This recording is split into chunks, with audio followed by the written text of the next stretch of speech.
El Mayo Zambada no era intocable, no era un ser tan brillante que se escondía en todos lados y nadie lo podía agarrar. Lo dijo el propio Trump, sabemos en dónde están todos. Y en el caso de Mayo, el Mayo era un operador de ellos. Hay que recordar que en el caso de las detenciones del Chapo, el Chapo primero cuando lo detienen no era el Chapo. A ver. ¿Y de dónde nace? ¿De dónde nace esta organización que se volvió monstruosa? Pasó de simplemente mover algunos estupefacientes a controlar el precio de los productos en el país, a controlar los negocios, a controlar el cobro de piso. México ha tenido momentos muy particulares, porque podríamos hablar de lo que pasaba a principios, por ejemplo. México ¿tendrá intervención extranjera? Ya hay un intervencionismo en México, ya. Y tienen aliados en México. TV Azteca es un aliado MAGA, es un agente MAGA TV Azteca. Hay que ver los intereses del dueño de TV Azteca. Acabamos de ver un dirigente nacional del PRI que va a Estados Unidos y les dice, oigan, sanciónenle, quítenle la visa, vas a acusarnos con Estados Unidos. O sea, ese tipo de agentes forman parte de una estructura intervencionista. México ya está en esa posición. El tema de censura. ¿En México hay censura en este momento? En toda tu carrera como periodista, ¿nunca te han censurado? A mí sí me llegaron a censurar. El tema de la Peña, yo le dediqué todo un noticiero, ¿no? Y llamaron para decir que yo ya me callara. Sean todas y todos bienvenidos a su podcast favorito de política, y lo digo 3 veces subrayado, favorito de política, Voces, porque hoy tenemos a un invitado que es el invitado, uno de los grandes invitados de Voces, favoritos de Voces y de la audiencia de Voces. Sin más presentación, ya hay una playlist que vamos a dejar abajo de todas las entrevistas que hemos grabado con este maestro, el maestro Jesús Escobar Tobar. Maestro, bienvenido, gracias por estar aquí en Voces. No, hombre, querido, sabes que siempre contento y feliz de estar contigo, de platicar contigo, y bueno, feliz por aquí. Muchas gracias.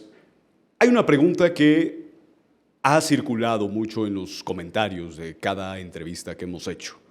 Cada entrevista ha generado un boom enorme en las redes sociales por lo reveladoras que resultan las entrevistas.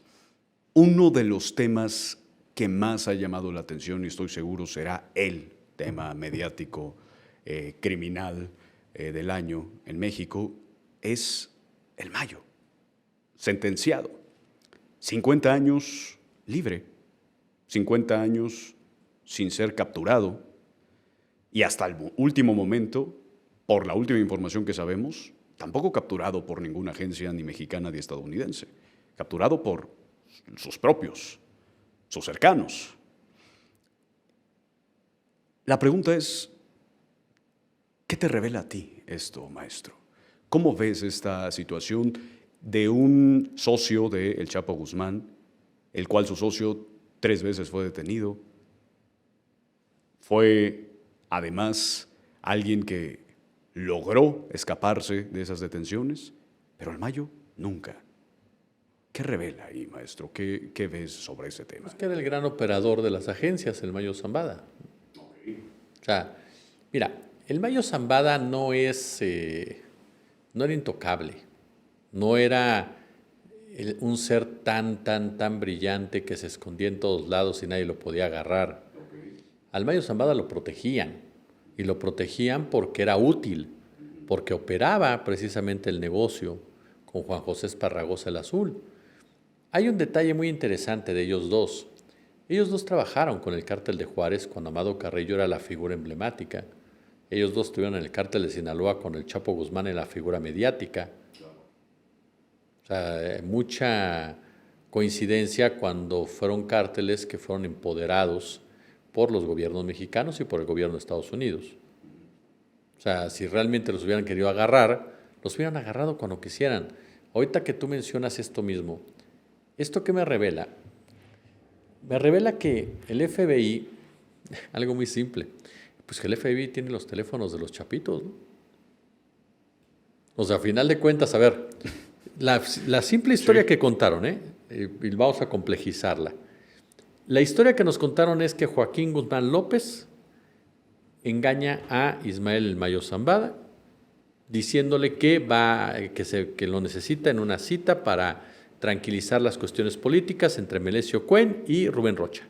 Correcto. Que desde ahí tendríamos que preguntarnos por qué el Mayo Zambada va a ser la de referee político.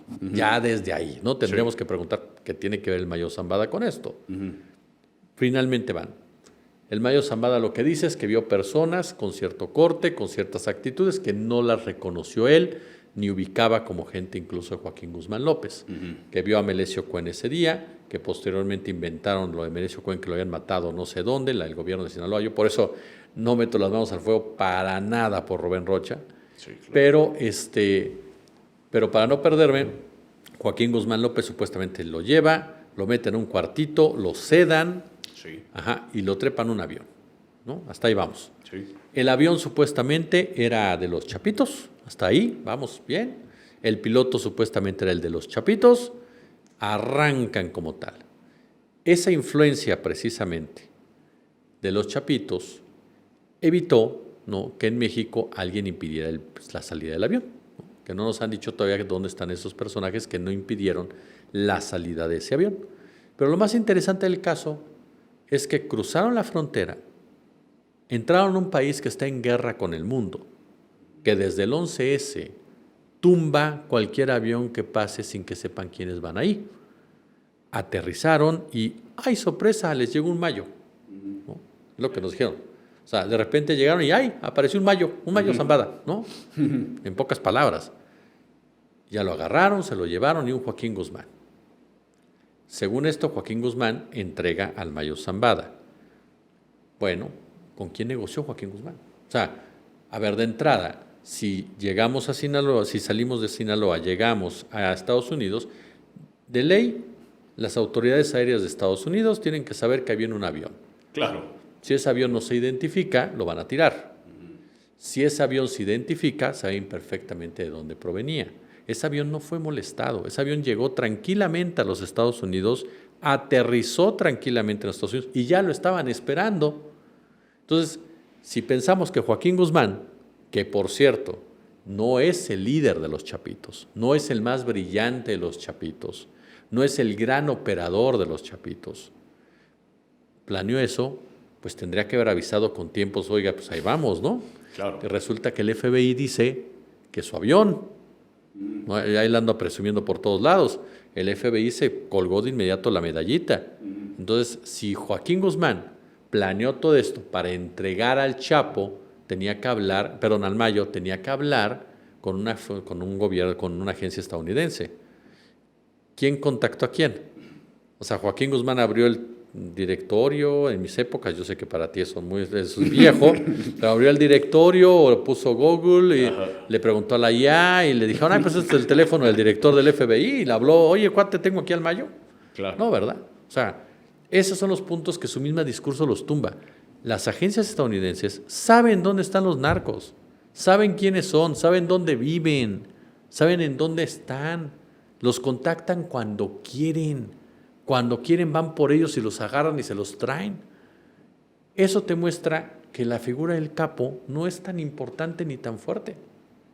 Son figuras, sí, delictivas, sí tienen que estar en la cárcel, han hecho mucho daño a este país y a Estados Unidos y a otros, pero no mandan en ese terreno. Tienen gente arriba que son los que dictaminan la suerte de cada uno de ellos, y esos de arriba son los propios Estados Unidos. Entonces, este caso, que lo han querido vender como que, ay, no, fíjate, en los mallitos.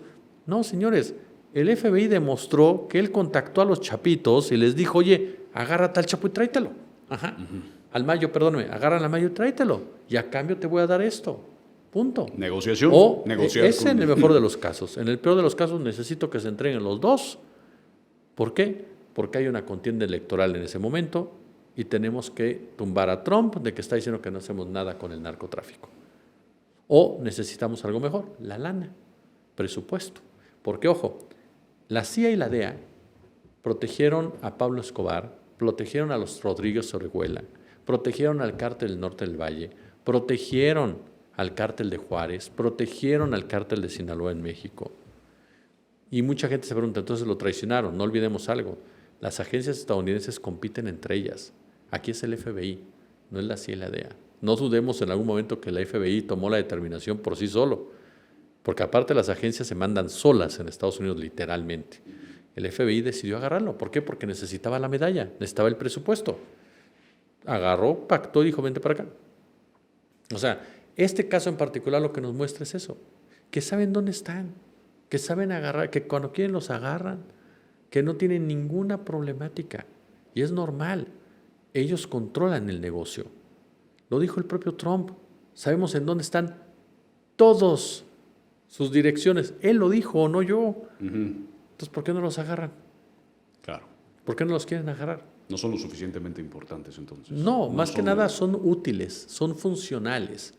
Acuérdate que la figura del capo surge con la finalidad, y esto lo explicó muy bien Osvaldo Zavala, de encontrar al culpable de todo.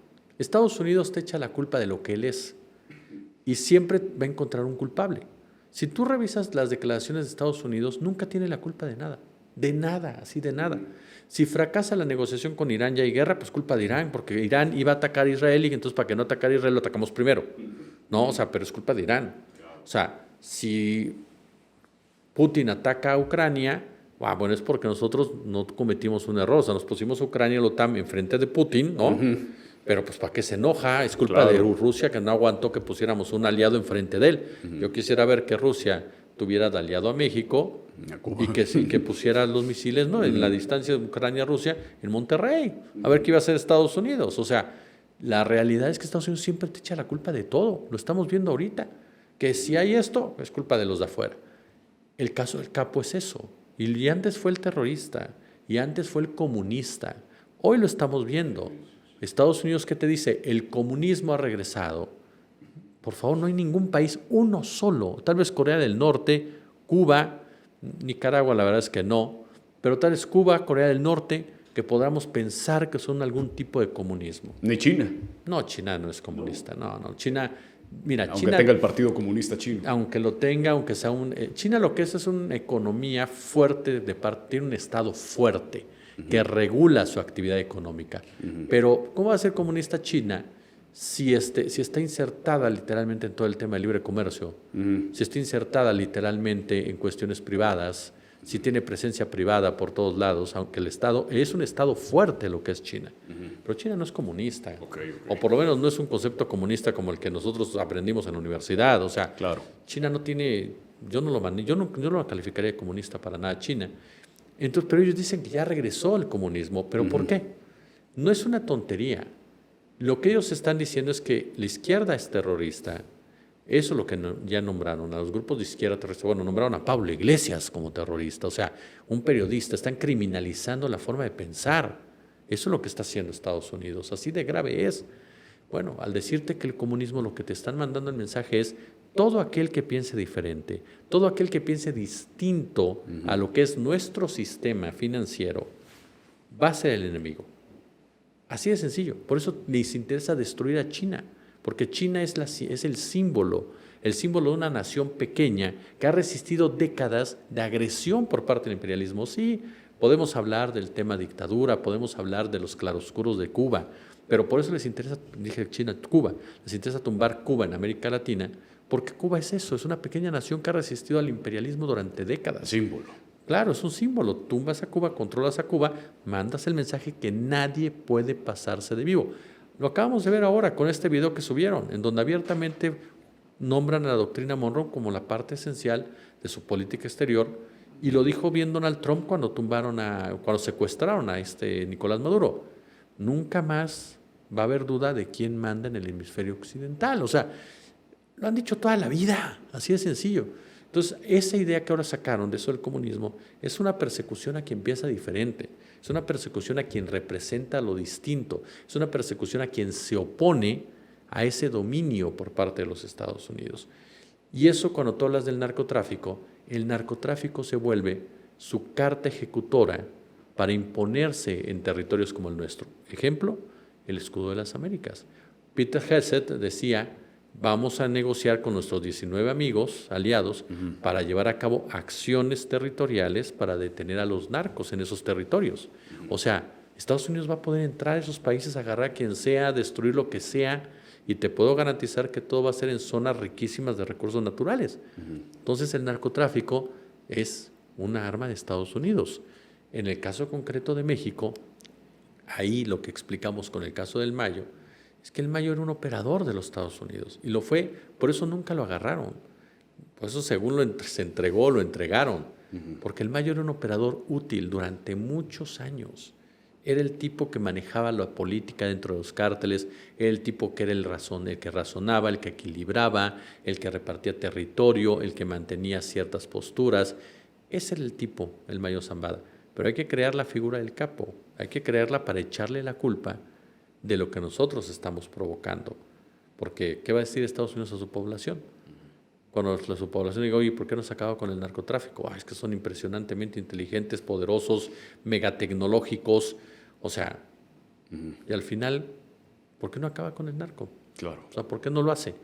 Su idea es, voy a acabar con el narco volando lanchas que ya reconocieron que ni siquiera funcionó, que pues, la droga siguió llegando. Pues sí, todo el mundo se los dijimos, de ahí no pásate la droga. Claro. O sea, y no porque seamos sabios, es estudios, investigaciones que lo han denunciado.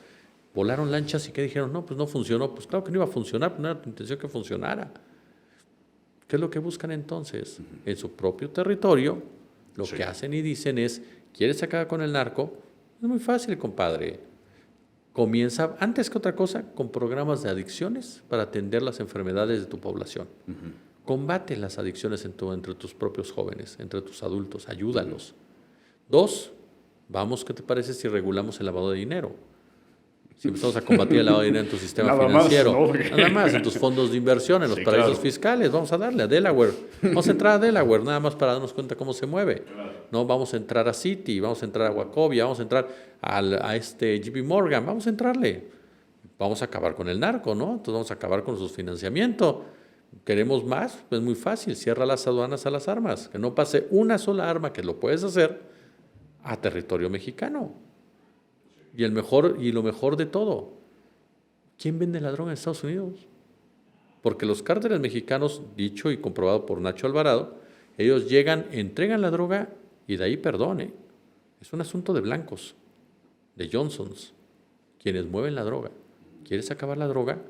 Agárrate a los que la están vendiendo en tu territorio. Mira, con eso te garantizo que se acaba el narcotráfico en Estados Unidos. Y déjanos a nosotros el problema de este lado. Nosotros nos arreglamos de este lado. ¿Cuándo va a pasar eso? Nunca. Porque nunca les ha interesado. Y en el caso de Mayo, el Mayo era un operador de ellos. Era un lugar que funcionaba a favor de eso. Era útil. Dejó de ser útil como todos. Mencionabas el Chapo. Hay que recordar que en el caso de las detenciones del Chapo, el Chapo primero cuando lo detienen no era el Chapo. O sea, hay historias que cuentan. Sí, mira, el Chapo Guzmán, ¿cuándo surge el Chapo Guzmán a la fama?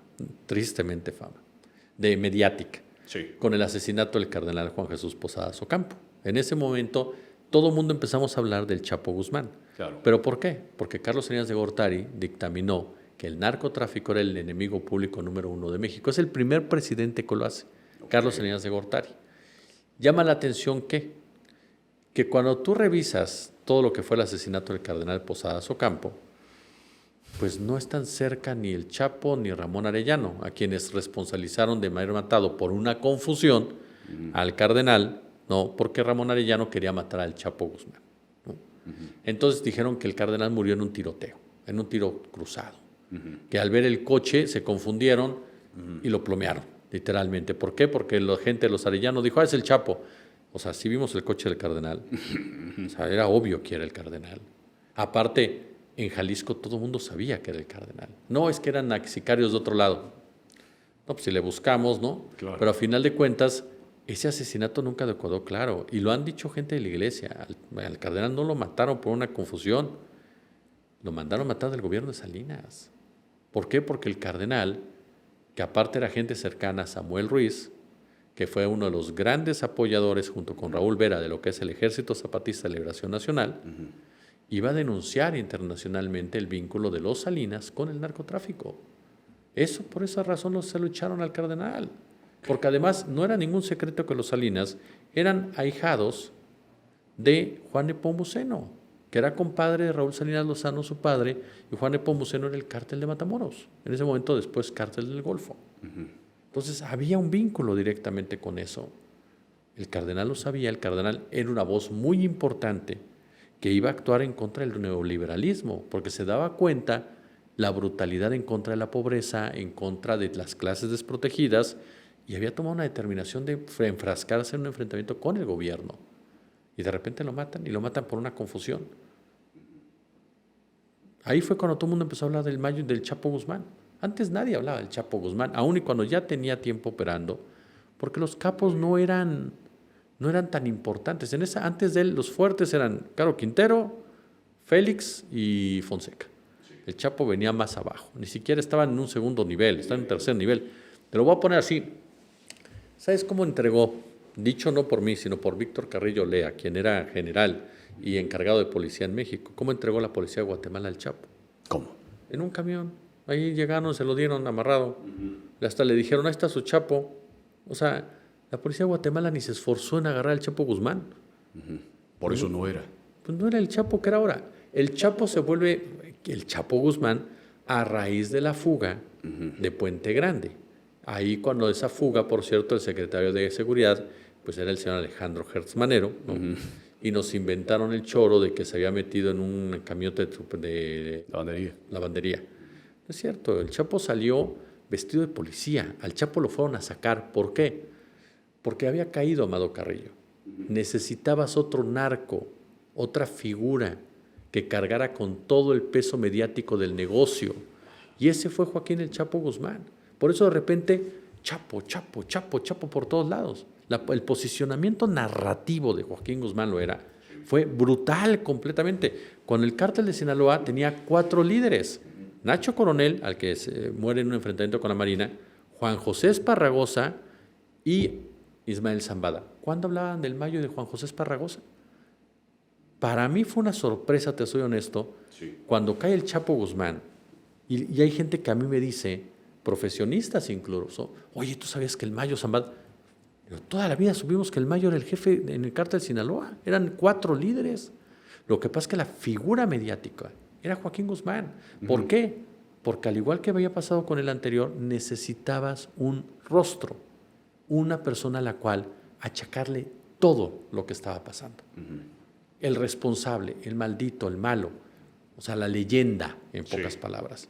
Y ahí duró el Chapo, y el Mayo duró, cayó el Chapo, el Mayo duró un poco más, y de repente en toda esta historia aparece Nemesio Ceguera, el Mencho, y de repente ya el Mencho con una sola foto, nunca más vimos. Creo que hay otra más donde él está más joven, otra donde está un presunto chino, audio. un chino, ahí luego sale con sus 2 hijos, 4 fotitos.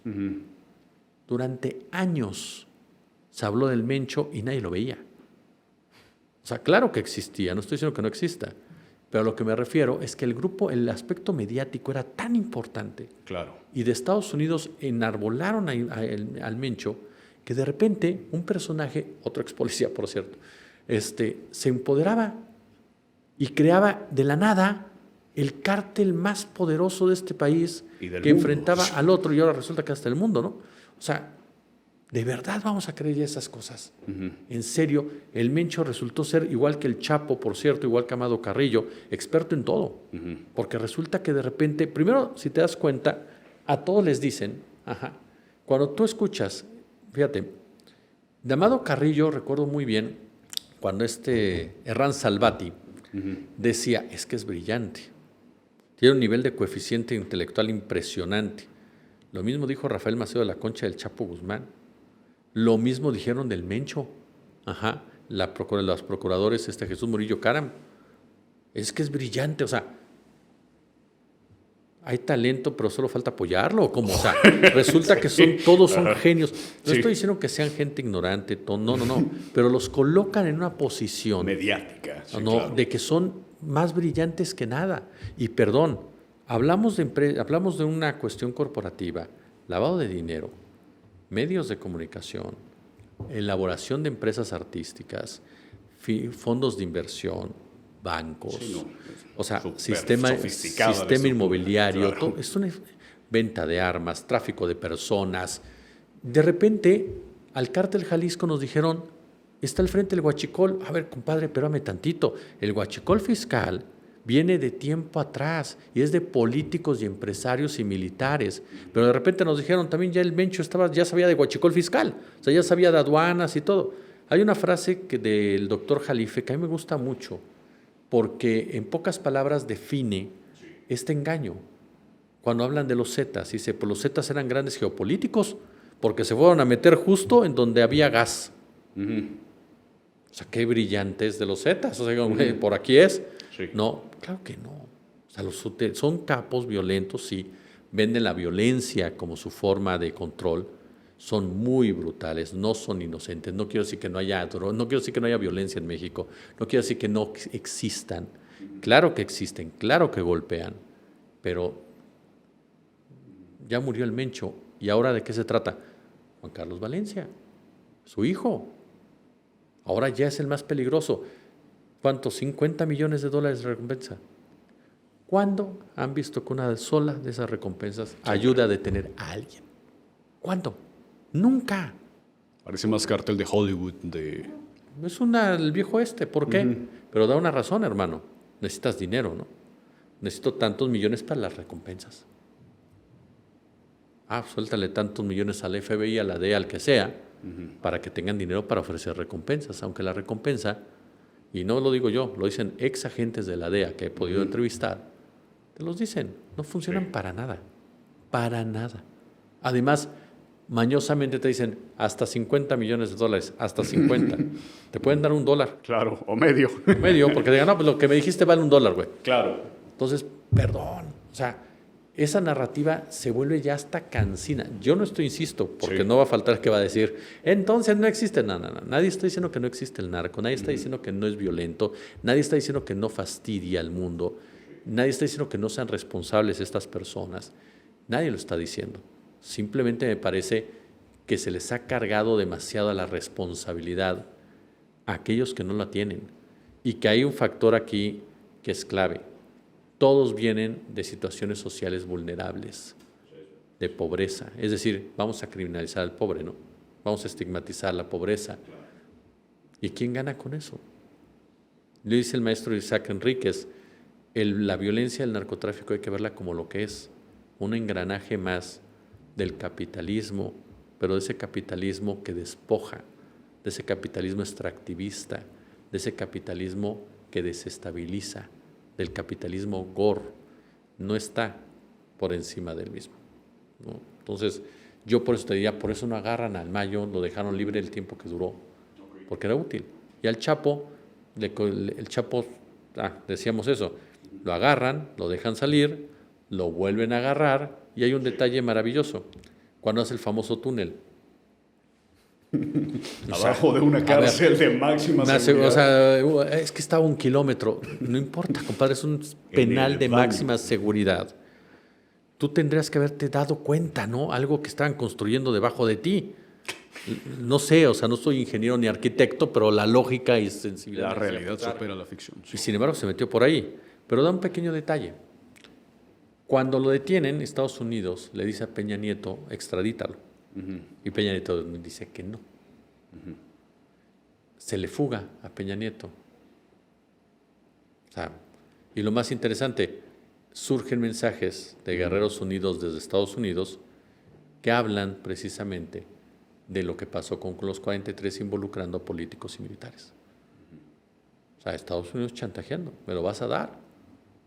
Se escapó, lo agarraron después, ya andaba dando entrevistas con Sean Penn, ¿no? Y lo agarran y entonces ahora sí ya lo mandan. ¿Quién manejó? ¿Quién dijo, me lo vas a mandar? O sea, el Chapo, que ahora, por cierto, está en una prisión de máxima seguridad ya con Genaro García Luna, no, según sus propias palabras o por lo que se piensa que son sus cartas, pues padeciendo una situación durísima, inhumana, como acostumbran allá en Estados Unidos en ese sentido. E insisto, yo no digo que no merezcan castigo, pero y que deben ser castigados todos sin duda. Sí. Pero pensar que con ellos se acabó la hidra o se acabó el problema es totalmente fantasioso. Los que deberían también de estar con ellos ahí son los que los han protegido durante años, son los que los han armado, son los que los han financiado, son los que los han mediatizado, son los que los han puesto ahí. Porque toda esa gente, perdón, es mucho más grave que si tú sabes cómo son los Zetas, los apoyes, como hizo Thomas Yarrington, que los Zetas mismos. Entonces, esa gente tendría que responsabilizarse del daño tan grande que le ha hecho a México y al mundo en materia de narcotráfico. Pero son los que siguen manejando el poder económico, gente con poder policíaco, gente con poder militar. Y son gente que está en Estados Unidos sentada hoy por hoy en el poder en Washington. Wow, no, hombre. Maestro, esto está muy, muy interesante, muy fuerte y revelador. Hay una pregunta que me surgió y que, si bien entiendo la respondiste, sé que la audiencia me va a regañar si no te la vuelvo a hacer. Tú dijiste, la primera vez no era el Chapo Guzmán. Sí. ¿Qué pasó ahí? Ya.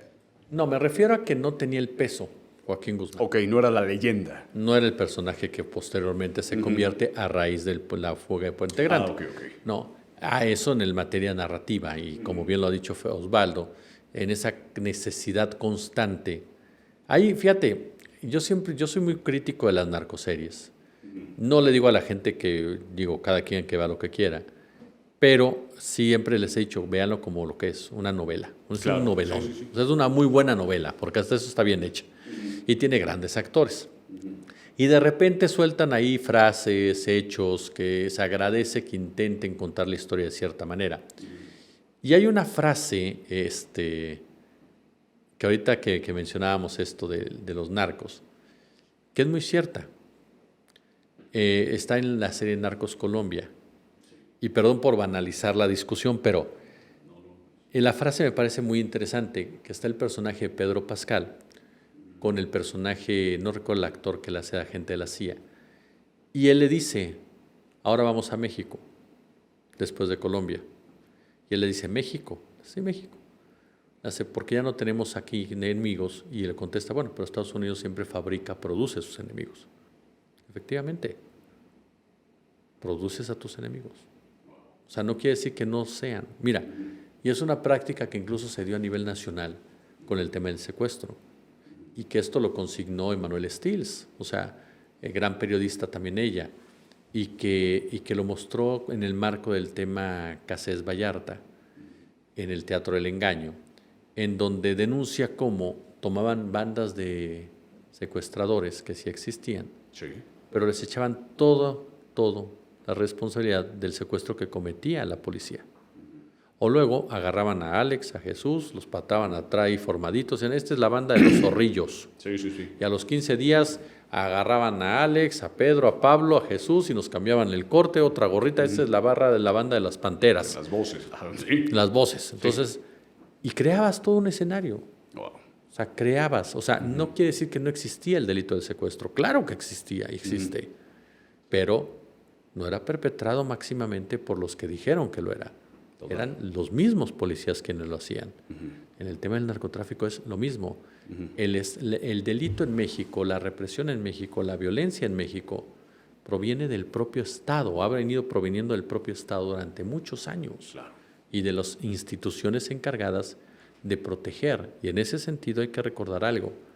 Ese llamado cártel judicial, yo lo defino como un cártel judicial, es el más peligroso. Jueces, ministerios públicos, abogados, procuradores, gente que hoy por hoy incluso se atreve a enfrentarse, no, que han sido procuradores de la República y que incluso por eso Hertz no actuaba, porque Hertz pertenece a esos grupos que cuidan a las élites. Y otra vez caemos en la misma, que es la élite, el poder económico. Entonces, ¿qué es el narcotráfico? Una mano más de un poder económico. Oye, maestro, hay dos temas que me gustaría que tocáramos y que van muy de la mano con esto. Primero, hace unos meses el grupo parlamentario de Morena en la Cámara de Diputados propuso esta ley en donde buscaba anular elecciones que tuvieran intervención extranjera. Me parece muy interesante y se los voy a compartir. Yo me tuve que meter a un VPN, es decir, a algo que hiciera que mi huella digital se viera en Estados Unidos y en Europa para acceder a documentales de intervención extranjera, porque en México por alguna extraña coincidencia y razón, no nos la permiten ver. Documentales en donde hablan precisamente de intervenciones extranjeras de Estados Unidos en Europa o de Rusia en Estados Unidos.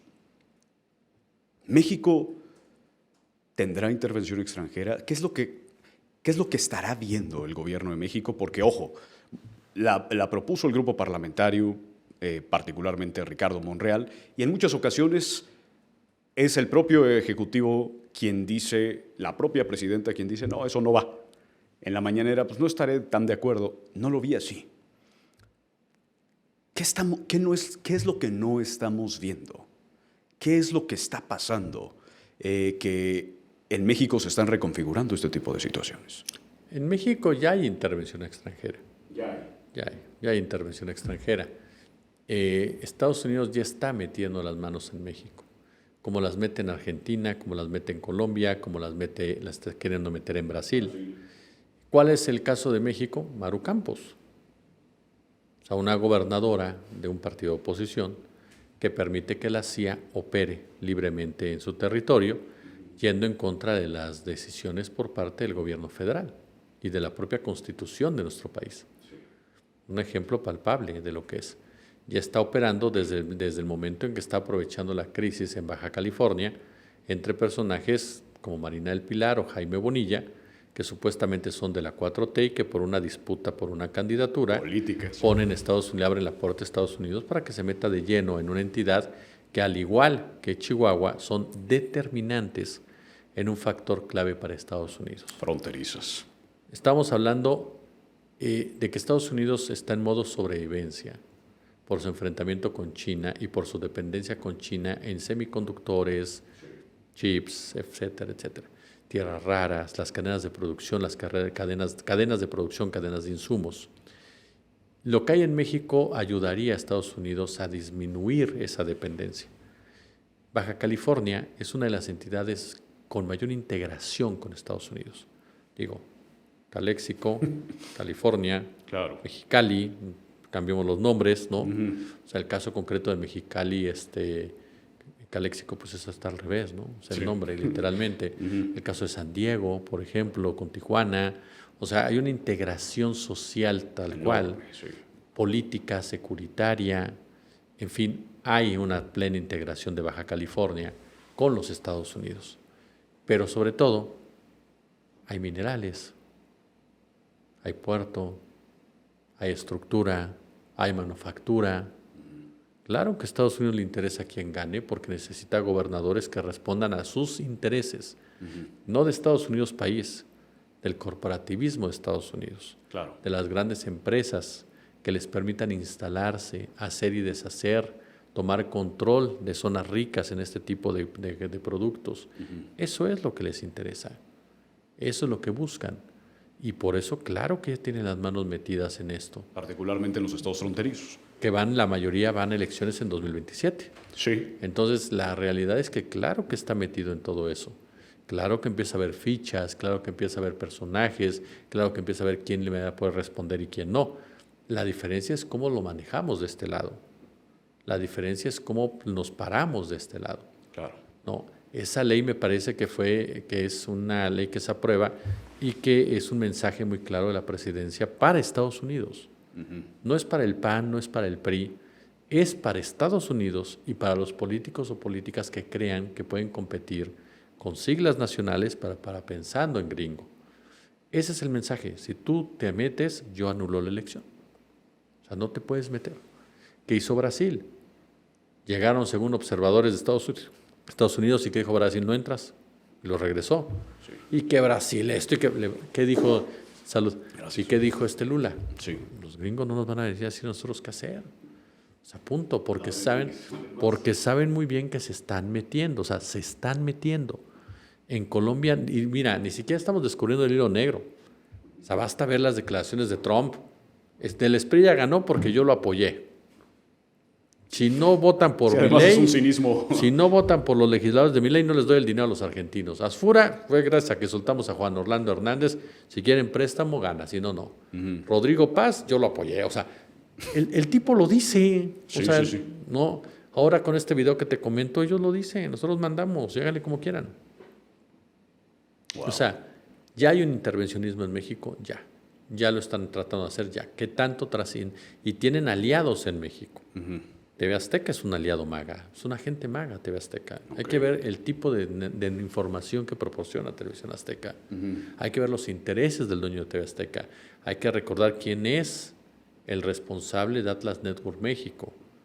Quién es nada más ni nada menos, si no mal recuerdo, sobrino de Salinas Pliego. O sea, estamos hablando entonces de intereses literalmente de MAGA en Televisión Azteca. Por lo tanto, claro que TV Azteca juega un papel de agente desestabilizador de intereses estadounidenses. Acabamos de ver un dirigente nacional del PRI que va a Estados Unidos a pedirle que se meta y sancione un consejero del INE que le pide que no diga narcopartido porque no tienes pruebas. Y el tipo va y les dice, oigan, sanciónenle, quítenle la visa. O sea, vas a acusarnos con Estados Unidos. O sea, ese tipo de agentes forman parte de una estructura intervencionista, directa o indirectamente. Forman parte de que buscan desestabilizar un país. Entonces, México ya está en esa posición. Por eso me parece que esa ley es adecuada y me parece que vamos a ver mucha acción rara en las elecciones de 2027 y vamos a ver cómo lo maneja precisamente la presidenta Sheinbaum. Mira, México tiene que hacerle ver a Estados Unidos la importancia que tiene México para ellos mismos, aún en este modo sobrevivencia. Se lo tiene que hacer ver, porque Estados Unidos va a intentar de una forma u otra fastidiar en algún momento. Ahora, Brasil y México pueden propinarle dos grandes derrotas a Estados Unidos, que ha ganado todo ahorita. Sí. Todo lo ha ganado. Bueno, no olvidemos, y no lo digo con el afán de demeritar a nadie, ni mucho menos, ni desestimar, pero los dos mercados más importantes de América Latina son Brasil y México. Si Brasil y México, Lula, que como todos esperan, gana, que no está despuntando Lula como quisieran, pero sí está arriba de Bolsonaro Jr., y Morena se mantiene como primera fuerza en el país en 2027, tanto en Cámara de Diputados como en gubernaturas, es un mensaje de la ciudadanía. Es un mensaje de la ciudadanía hacia el intervencionismo de Estados Unidos y es una derrota de ese intervencionismo frente a dos naciones que le dicen aquí no. O sea, aquí no, compadre. Por el momento aquí no vas a pasar igual. Eso de eso es parte fundamental. Pero de que Estados Unidos lo va a intentar, y si no es ahora en 2030, júralo. Ya sabemos quiénes están o qué poderes están dentro e interesados porque continúe las organizaciones, por decirle de alguna forma que no nos banee el algoritmo. Pero la pregunta es, ¿y de dónde nace el narco? ¿De dónde nace esta organización que se volvió monstruosa y que pasó de, parecería ser, simplemente mover algunos estupefacientes a controlar el precio de los productos en el país, a controlar los negocios, a controlar el cobro de piso? ¿Qué es lo que pasa? ¿De dónde viene, maestro Jesús Escobar? Mira, lo que pasa es que tendríamos que definir perfectamente a qué nos referimos con narcotráfico. Es decir, si hablamos, por supuesto, de la instrumentalización de la droga en materia geopolítica, pues tenemos que hablar de hace décadas y décadas y décadas. Sí. Y lo más emblemático, digámoslo de esta forma, tiene que ver con las llamadas guerras del opio, si es que nos basamos en el aspecto hemisférico incluso. Sí. El poder de Occidente, el imperialismo occidental como tal, se fortalece a partir de la caída de China, Bangladesh y la India, que eran las potencias hace ya, insisto, bastante tiempo en materia comercial. Claro. Quien utiliza precisamente el opio para inundar China y posteriormente declararle la guerra a China es Gran Bretaña. Muchos toman a partir de ahí el inicio del imperialismo occidental, de su poderío como tal, basado precisamente en guerra y en drogas. En el caso concreto de México, México ha tenido momentos muy particulares. ¿A qué me refiero? Porque podríamos hablar de lo que pasaba a principios, por ejemplo, del siglo anterior, ¿no? En los 1900, cuando estuvo la de chinos, por ejemplo, allá en Ciudad Juárez, Ok. a quienes se les acusaba de vender el opio. Efectivamente, se vendía mucho opio en toda esa zona y se satanizó y criminalizó a la ciudadanía china, por ejemplo, en esa época. Podemos hablar de narcos en esa época o mafiosos, como eran el Pablotas González o la Nacha Jasso, a quienes algunos responsabilizan de ser las primeras figuras mediáticas de este ilícito en esa zona del país. Pero en el caso, por ejemplo, de lo que es Sinaloa, en el caso de Sinaloa también hay una historia de criminalización hacia ciudadanos de origen asiático.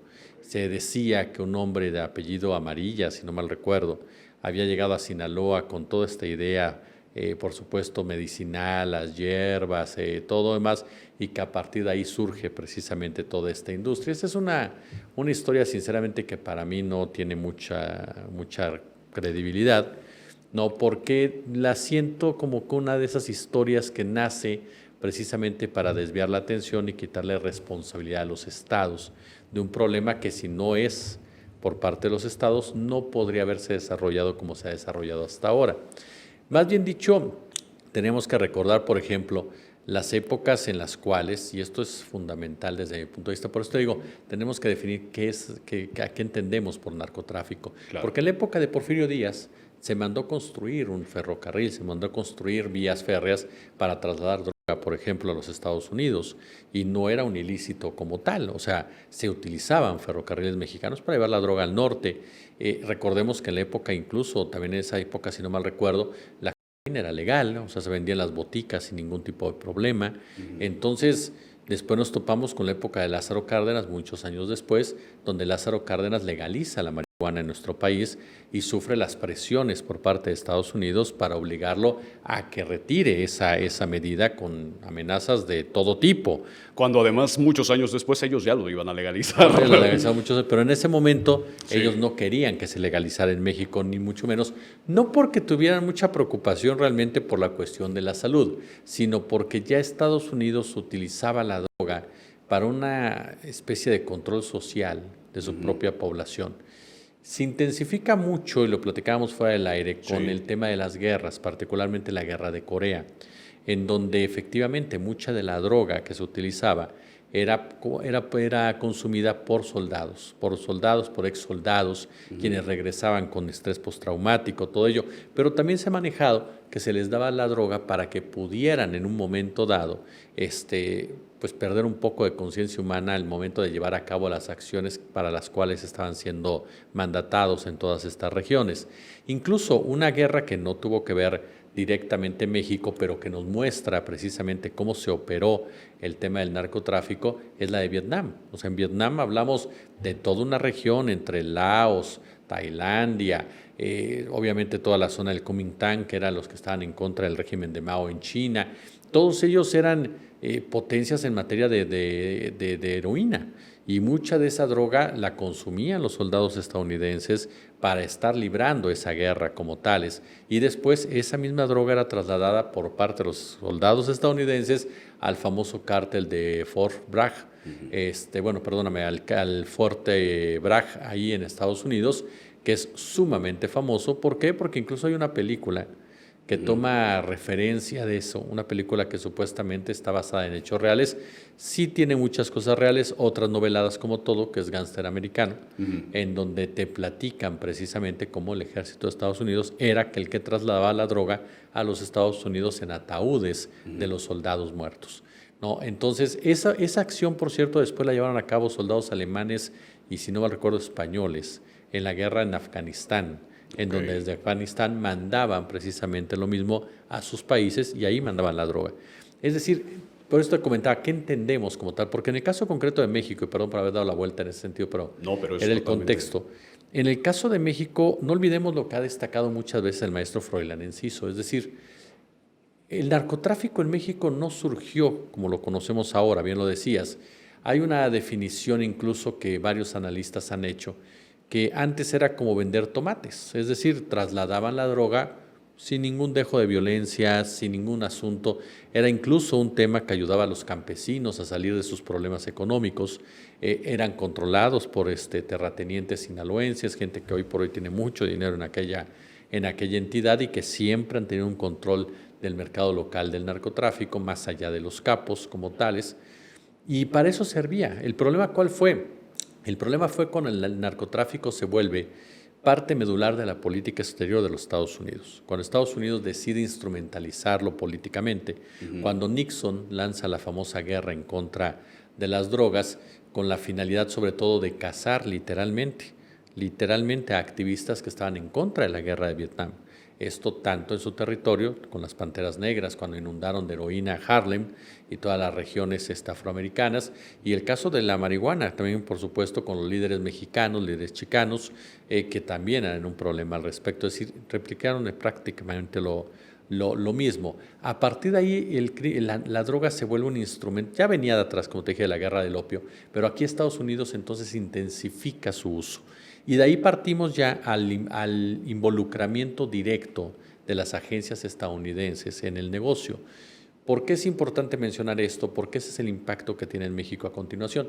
Hay una época que son la de las dictaduras en Sudamérica, con el famoso Plan Cóndor, Operación Cóndor, en fin, en donde varias de estas dictaduras llegan al poder gracias al dinero precisamente de la CIA, la influencia de los Estados Unidos y demás, sino es que todas estas dictaduras.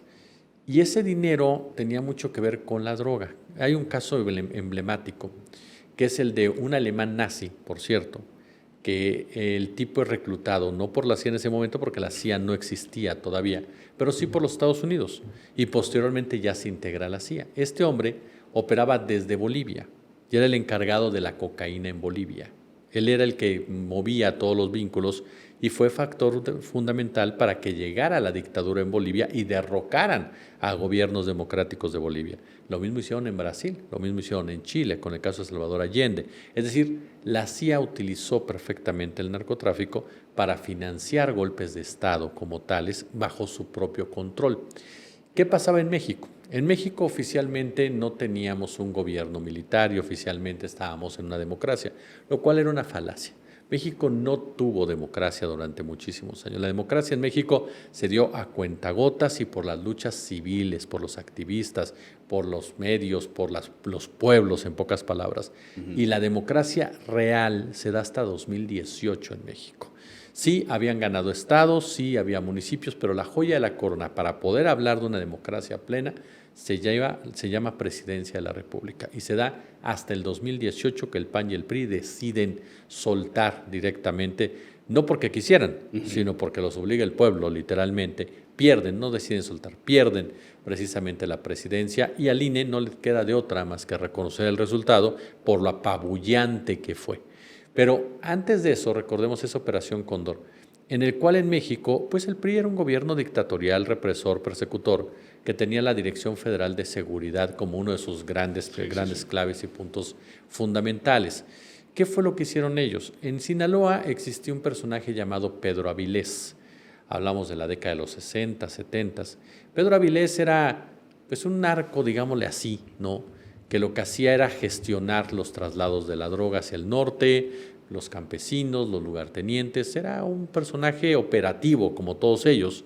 Y Pedro Avilés fue el personaje que en ese momento pues marcaba, digámoslo de esta forma, la historia del narcotráfico en Sinaloa, aun y cuando años antes ya habíamos visto cómo desde el mismo poder los mismos lugartenientes habían asesinado hace muchos años antes a un gobernador que llegó con la venia de Lázaro Cárdenas, que Lázaro Cárdenas quería poner orden en cuestión de los terratenientes y las familias de Sinaloa no estuvieron de acuerdo, asesinaron a ese gobernador, incluso el primer sicario se le apoda el Gitano, que fue el que llevó a cabo esa acción, pero desde esa época, imagínate desde los 30 hasta los 70 que estamos hablando, hubo diferentes manejos del narcotráfico, la mayoría como los mencionábamos, pero ahí nos topamos con esta figura de Pedro Avilés, que es el primer, digámosle, esta forma narco de la era moderna en México. Y es muy particular lo que pasa ahí, porque esa Operación Cóndor, encabezada, por cierto, por Alejandro Gertz Manero, que era quien las llevaba a cabo, supuestamente se dedicaron a fumigar los territorios para combatir el narco. La realidad es que no fue así. La realidad es que fumigaron territorios de campesinos y detuvieron campesinos, nada más. Los terratenientes de Sinaloa siguieron ganando el mismo dinero y todo, pero sí trasladaron el negocio del narcotráfico que estaba en Sinaloa, lejos del centro, hacia Guadalajara. Cuando esto sucede, el narcotráfico en México se arma. El narcotráfico en México se vuelve violento. El narcotráfico en México empiezan a hablar de cárteles. Cuando en México no se hablaba de cárteles en ningún sentido. Por eso te citaba al Avilés, al Pablotas, al Anachajazo. Nadie hablaba de cárteles, esa es la verdad de las cosas, hasta que aparece el cártel de Guadalajara, bautizado de esa manera por la DEA y por la CIA, particularmente la CIA. Y es entonces donde ya vemos la participación directa, no de capos. O sea, la realidad es que nos dijeron que Neto Fonseca, nos dijeron que Miguel Ángel Félix, nos dijeron que Caro Quintero, pero no, la realidad es que era la Dirección Federal de Seguridad. Ese era el gran tema, o sea, quien controlaba el narcotráfico era la Dirección Federal de Seguridad, era el gobierno federal, era el gobierno de los Estados Unidos. Y eso era más que obvio, incluso en sus propias acciones en donde el narcotráfico tenía todas las libertades de operar, la forma como se relacionaban con la clase política. Y esa es la etapa, me parece, clave para entender esa violencia que hasta el día de hoy vamos viviendo. ¿Por qué? Porque es cuando se involucran policías y expolicías en el negocio. Es cuando se involucran generales en el negocio. Es cuando se involucran ya de lleno las agencias estadounidenses en el negocio en México. Es cuando México se convierte ya en un territorio en disputa. Es cuando los estadounidenses, sobre todo el aspecto financiero económico, se da cuenta que México tiene demasiada riqueza natural que pueden extraer, entre ellas el tema minero. Entonces, en ese momento el narcotráfico se vuelve violento hasta la saciedad y comienza a haber un proceso de degradación y deterioro, en donde esa vieja frase que existía de que no se meten con la gente y ellos pasan por aquí y no dicen nada, o la vieja historia del narco bueno que invertía en su región, todo eso se desaparece. Y entonces empezamos a ver a grupos que son más violentos, que son más agresivos, que ya pelean los territorios, pero con una salvedad que es importante siempre destacar. El cártel de Guadalajara, como lo voy a llamar así como descriptivo, supuestamente era una especie de federación, ¿no? De grupo que englobaba a todos y cada uno de los territorios. No olvidemos que Félix Gallardo era policía. O sea, Miguel Ángel Félix Gallardo era un policía de allá de Sinaloa, pero era policía. Entonces hablamos siempre de policías o de expolicías en ese sentido. Y ahí es la etapa donde se vuelve violento hasta la saciedad. Y eso va degradándose hasta lo que vemos hoy en día, en donde pasamos también, fíjate cómo va la degradación, pasamos de policías, de repente ya militares. De repente dejamos de hablar de paramilitares para hablar de narcoparamilitares. Hablamos ya de personas que no son ya ni siquiera rancheros de la Sierra de Badiraguato armados. Hablamos de ex soldados, hablamos de mercenarios, hablamos de gente capacitada para matar literalmente. Y eso lo hemos visto ya de manera denodada en las últimas décadas. Hay tres casos emblemáticos. El primero de ellos, la línea, este brazo armado, supuestamente el cártel de Juárez, lo cual era mentira. La línea era un grupo dicho por el periodista Nacho Alvarado, que lo investigó hasta la saciedad. Era un grupo de policías y de expolicías, que eran los que controlaban todo el mercado de la violencia, todo el mercado de la droga y todos los delitos en esa zona, con la complacencia y, para mí, complicidad de gobernadores, así como también del Estado. El Señor de los Cielos y el famoso cártel de Guadalajara, pues eran el monstruo que hay que crear para tener a quien pegarle, en pocas palabras. Pero la realidad es que los que definían el negocio eran estos. Un ejemplo más moderno, que es su símil directamente, la Barredora en Tabasco. La Barredora era algo similar, policías y expolicías discutiendo en pocas palabras y definiendo el crimen organizado. Ellos eran el crimen organizado. Un tercer ejemplo, Genaro García Luna. Genaro García Luna era el crimen organizado operando y manejando la situación desde el gobierno primero, desde el gobierno de Fox y después desde el gobierno de Felipe Calderón Hinojosa. Entonces hablamos de que la violencia procedente del narcotráfico es una violencia procedente del Estado en muchos años, de un Estado criminal, de un Estado que durante años tenía prácticas represoras, persecutoras, prácticas en donde el enemigo común eran los campesinos, los activistas, los doctores, los mineros, los estudiantes, los guerrilleros. Ese es precisamente la violencia como tal. Un Estado, los secuestros, las desapariciones, no provinieron de los capos. Fue el Estado el primero que empezó a desaparecerlos. Recordar la mal llamada Guerra Sucia, en donde Costa Chaparro, Francisco Quirós Hermosillo, agarraban y aventaban gente desde los helicópteros allá en Guerrero. O hablemos claramente de lo que pasó con Lucio Cabañas, o hablemos de lo que pasó con Genaro Vázquez, o hablemos de lo que pasó incluso en Chihuahua también, por supuesto, o sea, años antes. O sea, nos topamos con un ejército represor, un ejército que es el gran villano en todo ese sentido, y un Estado en su conjunto que lleva a cabo acciones de contrainteligencia para tener un control territorial y social como tal. Ahí es en donde tenemos que insertar la violencia del narcotráfico. No está fuera de eso en la actualidad, pero es un proceso de deterioro que se ha venido gestando por intereses netamente extractivistas, políticos, económicos y de control social. Ese es el origen del narcotráfico. Si lo queremos ver en México, tenemos que dividirlo de esa forma, ¿no? Podemos empezar, sí, con un México dedicado a sembrar, a mandarle la droga a Estados Unidos, tú te haces bolas, pero de repente las agencias estadounidenses dijeron el narcotráfico es un arma geopolítica de control territorial que va de la mano con la imposición de un sistema financiero como el neoliberalismo, y por lo tanto el narco se convierte ahora sí en la fiera que estamos viendo lamentablemente todo el tiempo. Wow, profundamente revelador. Hay un tema que tocaste y que a mí me parece que es fundamental, pero lo que me parece más sorprendente es que nunca en mi vida lo llegué a escuchar hasta que me puse a investigar a profundidad. La Dirección Federal de Seguridad. La DFS es una agencia de inteligencia que sus propios agentes fueron mandados a entrenar por el FBI en Washington. Nosotros estamos haciendo justo un documental y me parece sumamente interesante por esto, porque es un hilo que empezamos a jalar a partir de encontrar una nota de un periódico, El Universal, en donde asegura que el Archivo General de la Nación tiene documentos de Claudia Sheinbaum cuando tenía 6 años, por haber ido al Palacio de Lecumberri a visitar presos políticos. Y empezamos a jalar ese hilo y empezamos a encontrar todo esto. Pero ¿sabes qué me parece sorprendente? Y lo digo de verdad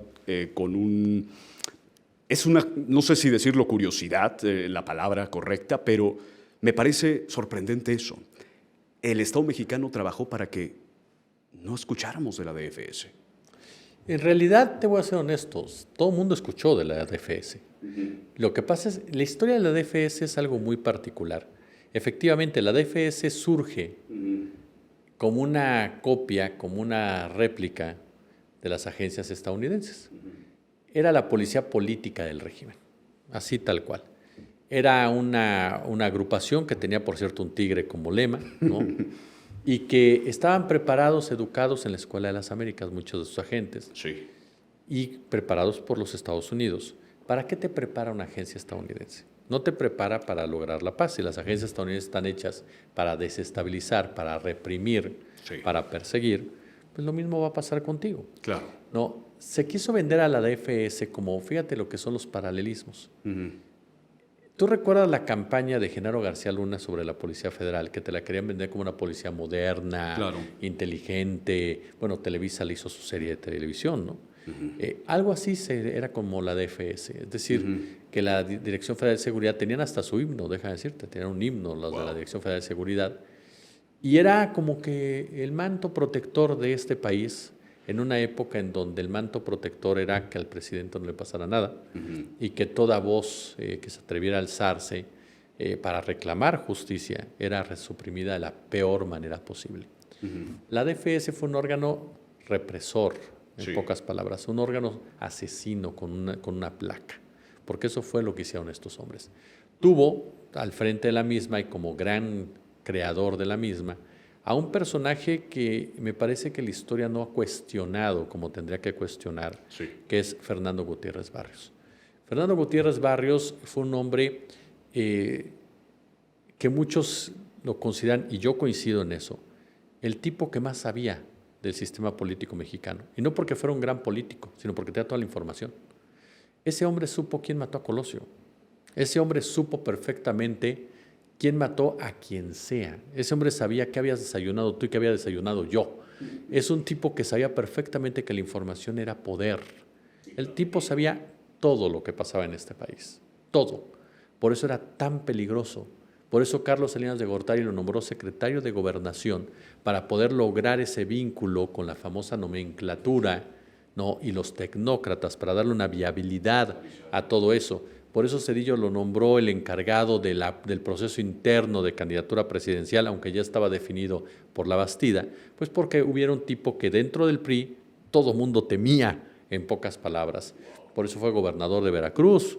O sea, pero lo grave de Fernando Gutiérrez Barrios, esa es su época, digámosla así, política, la época elegante, porque además de todo, si tú buscas entrevistas del señor, que hay muy pocas, te vas a topar con sobre todo hay en su época de gobernador y de secretario de Gobernación, pero en esas épocas en las que estaba en la Dirección Federal de Seguridad, el tipo siempre se mantuvo con el mismo, era un tipo con una voz delgada, tranquilo, muy educado, ¿no?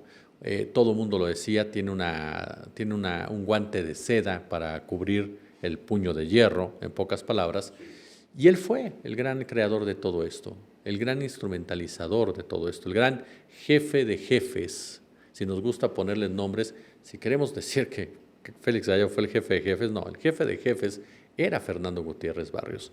Y él claramente operó en muchos sentidos para tener esa estabilidad en el país. Por eso te decía, México, decíamos, somos un país en paz. No, no somos un país en paz, éramos un país reprimido, éramos un país sometido, éramos un país que vivía bajo un régimen dictatorial, en pocas palabras, pero que se fingía una democracia. Bueno, Gutiérrez Barrios en esa época fue clave precisamente en eso.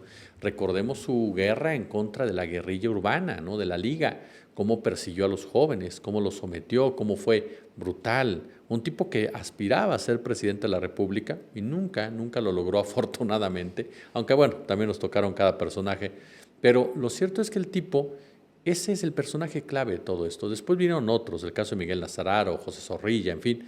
Pero la realidad es que todos ellos fueran una especie de alumnos de Fernando Gutiérrez Barrios. Bueno, en la DFS estuvo el hermano de Carlos Slim, Julián Slim, fue un agente de la DFS, ¿no? Y fue acusado de tortura. Hubo gente que lo acusó de tortura.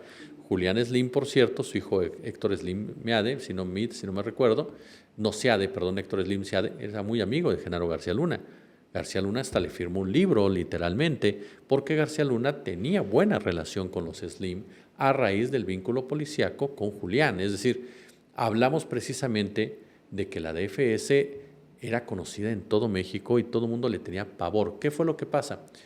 Que cuando viene todo este asunto de la gran hipocresía gringa, cuando se involucra la DFS abiertamente ya con el narcotráfico a raíz del caso Camarena, principalmente, sí, desaparecen a la DFS y sus agentes van para todos lados y se llega a la famosa policía judicial. No recuerdo bien el nombre, si era policía judicial como tal en esa época, pero es la que surge en ese momento. Era lo mismo. Sí. Nada más que al más puro estilo priista, pues le cambias el nombre y ya.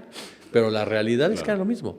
Por eso es que a lo mejor a partir de ahí la historia se vuelve un poco nebulosa, porque se empieza a hablar más de la policía judicial y la Dirección Federal de Seguridad se queda ahí como una especie, no para el olvido, pero sí como para tratar de quitar un poco esa imagen de represión y cacería por parte del prismo, sobre todo en la época de Carlos Salinas de Gortari, cuando había que dar esta imagen de un México democrático, de un México moderno, de un México que iba hacia adelante, ¿no? Con Estados Unidos y Canadá. Y con el mundo entero, porque era un México neoliberal y había que vender que el neoliberalismo era el desarrollo.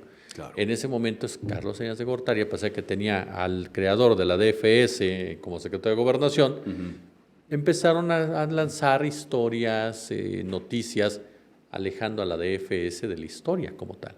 Pero ahí estuvo la DFS, y la DFS es uno de los grandes personajes, si me permites la descripción, sí, poco certera en materia literaria, pero de los grandes personajes de los episodios más oscuros que ha tenido este país, desde la represión hasta el tema, por supuesto, de las drogas, y incluso de los grandes personajes de la Dirección Federal de Seguridad, de lo que hoy seguimos padeciendo, porque muchas de sus prácticas se siguen replicando hoy en día. Claro. O sea, es impresionante.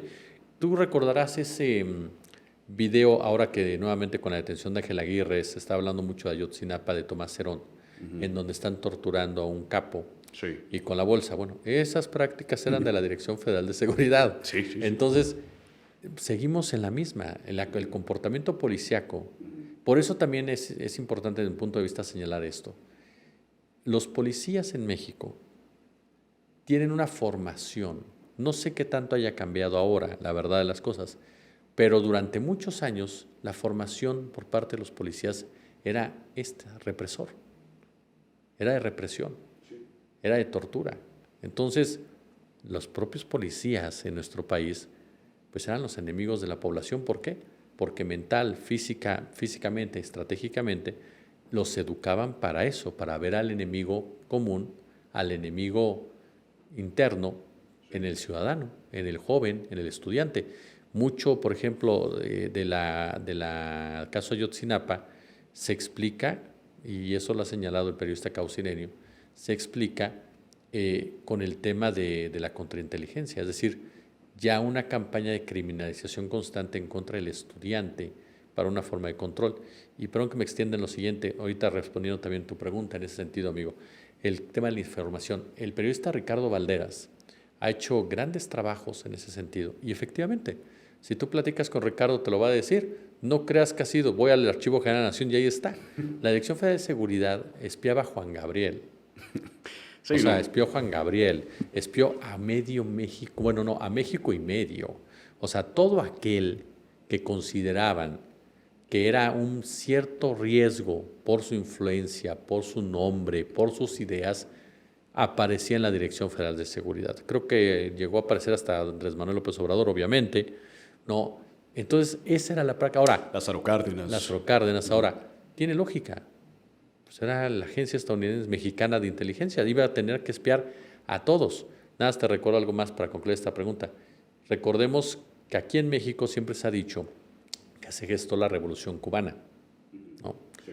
Bueno, hay que recordar lo que dijo un día Fidel Castro relacionado con Fernando Gutiérrez Barrios, que vaya que eran duros los policías de la Dirección Federal de Seguridad. Y te lo dijo uno de los líderes históricos más importantes que en su paso por México padeció, por supuesto, la acción por parte de estos hombres. ¿Por qué México no lo impidió? Eso ya es otro tema, pero lo cierto es que Fernando Gutiérrez Barrios incluso pudo haber impedido la Revolución Cubana si nos ponemos muy estrictos, no lo hicieron, pero Fidel estuvo preso en México y supo precisamente lo que era la policía en ese momento, ¿no? Totalmente. ¿Sabes? Este tema a mí particularmente me mueve mucho, porque me parece que la realidad en México y en el mundo entero está superando a la ficción. Superó a la ficción por mucho. Yo me puse a investigar, estamos haciendo 2 documentales, el de los expresidentes ligados a la CIA, que otra vez aparece el tema DFS, Dirección Federal de Seguridad, y el tema Fernando Gutiérrez Barrios, y aparece también en el tema Félix Gallardo, que tú mencionas mucho, quien poseía credenciales de la Dirección Federal de Seguridad. Así lo dicen muchas de las investigaciones que estamos consultando. Y a mí me parece que es ver este México profundo que no se cuenta ni en las películas, ni en las series, ni en absolutamente ningún lado, pero que está documentado, que es verdad, que son archivos desclasificados de la CIA en los casos de los expresidentes, que son archivos del Archivo General de la Nación en el caso de la DFS y que no lo conocemos lo suficiente y que sin ello no entenderíamos el ahora, como lo estás explicando de una forma tan amplia. Acuérdate de algo, incluso los integrantes del Consejo Mexicano de Negocios, ¿sí? Es decir, los hombres del dinero, del poder en Sí. México, tuvieron investigaciones de la DFS y muchos resultaron vinculados al narcotráfico. Entonces, hablamos precisamente de toda una estructura. Totalmente. Y una estructura que el tema es cuál es la estructura ahora, o cuál fue, o cómo existe. Entiendo que hoy es la Central de Inteligencia, el Centro Nacional de Inteligencia. ¿Cómo funciona ahora? Porque tenemos datos de Enrique Peña Nieto contratando Pegasus para espiar a periodistas, para espiar a líderes políticos. Creo que es justo un nombre y una nomenclatura que desapareció y con el tiempo quisieron borrar y que nunca más se hablara del tema, pero que en la práctica sigue existiendo. Sí, ahora, hay otro actor ahí que también se involucra ya en los últimos años, que es el caso concreto de Israel, los armamentos israelíes, la tecnología israelí, los software, porque de repente nos centramos mucho en la influencia y con justa razón de la CIA, pero no dejemos de lado al Mossad, o sea, el Mossad que tendría una responsabilidad según los archivos desclasificados por Trump en todo este tema del asesinato de Kennedy. Entonces, también hay que recordar que en los últimos años en México, y con últimos años te estoy hablando ya de por lo menos, así que yo tengo checado, del sexenio de Salinas a lo que ha sido, sí, pues todavía incluso hoy por hoy se habla mucho de eso, de tecnología israelí involucrada directamente en las labores securitarias de México, que no es extraño. Israel es una potencia, digámosle de esa forma, no Israel como tal, sino los empresarios de la seguridad están involucrados directamente en lo mismo, y es una forma incluso que tienen para penetrar países, para empezar a ubicar, para empezar a influir, para empezar a decidir. No, o sea, no es solamente negocio, esa es la realidad. Y hay dos ejemplos palpables de ellos, uno en México, otro en Estados Unidos. John F. Kennedy es un presidente que resulta asesinado. Se aventaron el rollo de que era un asesino solitario, crearon todo un chiste para eso. Al asesino solitario, a Lee Harvey Oswald, lo mata un mafioso, ¿no? Para seguir vinculando a la historia de la mafia.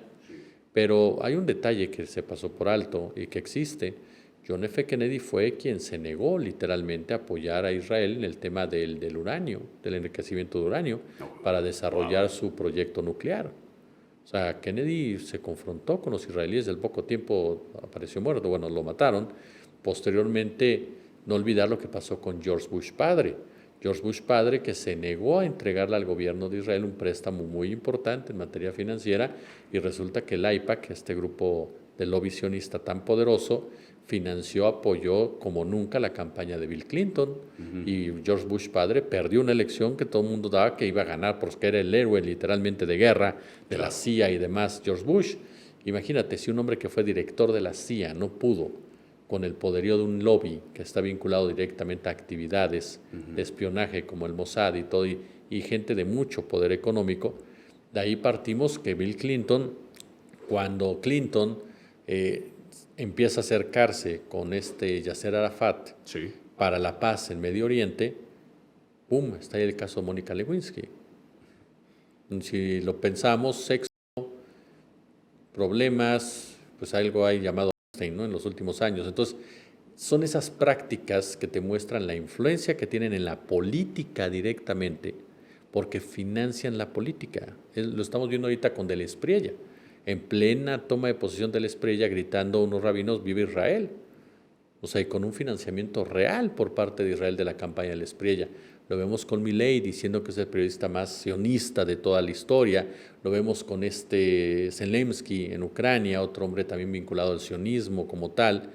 Y entonces nos topamos que en México, yo siempre me he preguntado, ¿por qué no quieren mandar a Tomás Herón? Yo estoy de acuerdo, no hay cuestión de extradición, bla, bla, bla, pero llevamos años en esto y hay algo que se llama política. Y sin embargo, nunca lo han querido mandar ni lo van a mandar, parecería ser. ¿Por qué? Porque Tomás Herón fue de los grandes operadores de toda esa industria bélica por parte de Israel en México. Y habrá que ver, por supuesto, qué responsabilidades hay ahí. El otro caso de una integrante de la comunidad sionista que se involucra en un tema en México e impone e influye mediáticamente y judicialmente es Eduardo Margolis, con el caso de Israel Vallarta y Florence Cassés. Eduardo Margolis es con quien se pelea el hermano de Florence Cassés y le pide a Genaro García Luna que les meta un susto. Y es cuando llevan a cabo el montaje en Televisa, porque Margolis era uno de los principales patrocinadores de Televisa a través de CB Directo. Entonces, ahí estás viendo la comunidad del Mossad, ¿no? Porque aparte era ex agente del Mossad, Margolis, y él mismo cuando le dicen, oye, ¿tú creaste a Isabel Miranda de Wallace? Él lo dice, yo creé a Isabel Miranda de Wallace. O sea, Margolis era un tipo que llegaba a la Seido, o Siedo, actualmente Seido, antes era Siedo, llegaba y daba órdenes al famoso búnker en la época de Genaro García Luna. Entonces, ¿por qué puedes alcanzar tanto poder y tanta influencia? Claro. O sea, Solamente empiezas por el dinero. Eso es todo. O sea, principalmente es el dinero. Y obviamente la influencia monetaria en diferentes áreas sensibles de un país. Si tú revisas, yo estoy convencido, perdón que me salga un poco de esto, pero que el sionismo, y perdón que me ponga el casco de aluminio, pero yo creo que el sionismo no es algo que se limite solamente al Estado de Israel, ni es una concepción solamente religiosa. Hablamos de una forma de pensar, hablamos de una forma de gobernar, hablamos de una forma de operar literalmente, basada en el colonialismo, basada por supuesto en la expropiación, basada en el extractivismo. Ojo, el sionismo no es homogéneo, por supuesto. Hay gente que es sionista, que está a favor de la creación del Estado de Israel, pero que no está a favor del colonialismo ni está a favor de ningún genocidio.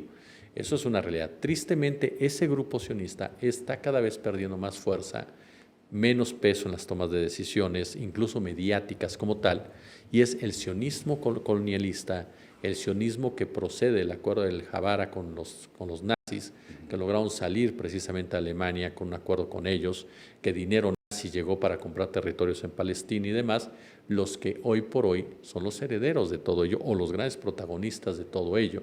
Y si tú revisas, por ejemplo, quiénes son sionistas involucrados en la política estadounidense, en la política de América Latina, te topas con grandes millonarios, gente que a través de los lobbies como AIPAC y demás, financian campañas, financian todo, no solamente en Estados Unidos, sino estamos viendo ahora en América como tal, el caso de Juan Orlando Hernández, que denunció Diario Red, en fin, los vemos ya financiando activamente, haciendo una actividad como tal. Son millonarios israelíes, bueno, no solamente israelíes, estadounidenses, ingleses y demás, que son sionistas como tales, y así se definen ellos, o sea, no es una opinión.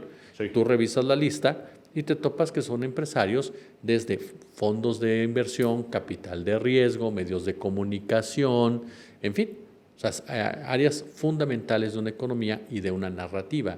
Entonces, no podemos ahora desapegar el tema central de esta charla, que es el narcotráfico, de esa práctica. ¿Por qué?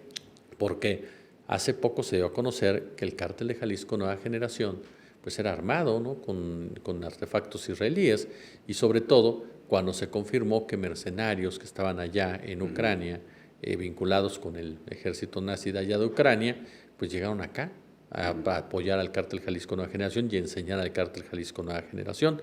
Además de que, insisto, muchas de las prácticas represoras, policíacas, militares, proceden también de las academias israelíes. Entonces, nos topamos realmente con que el crimen organizado en México, el narcotráfico, ya no es solamente un asunto de la CIA o de los Estados Unidos, sino que es un asunto que va mucho más allá y que tiene que ver directamente con una agencia de inteligencia israelí, que es el Mossad, y que juega un papel directamente en la influencia de los países de América Latina, junto con la propia CIA, van juntos con pegado. A fin de cuentas, los dos se dicen los pueblos herederos de Dios, o los pueblos de Dios, claro, y demás. Entonces, yo sí creo que vivimos una época en donde, ahorita mencionabas cómo se mueve actualmente.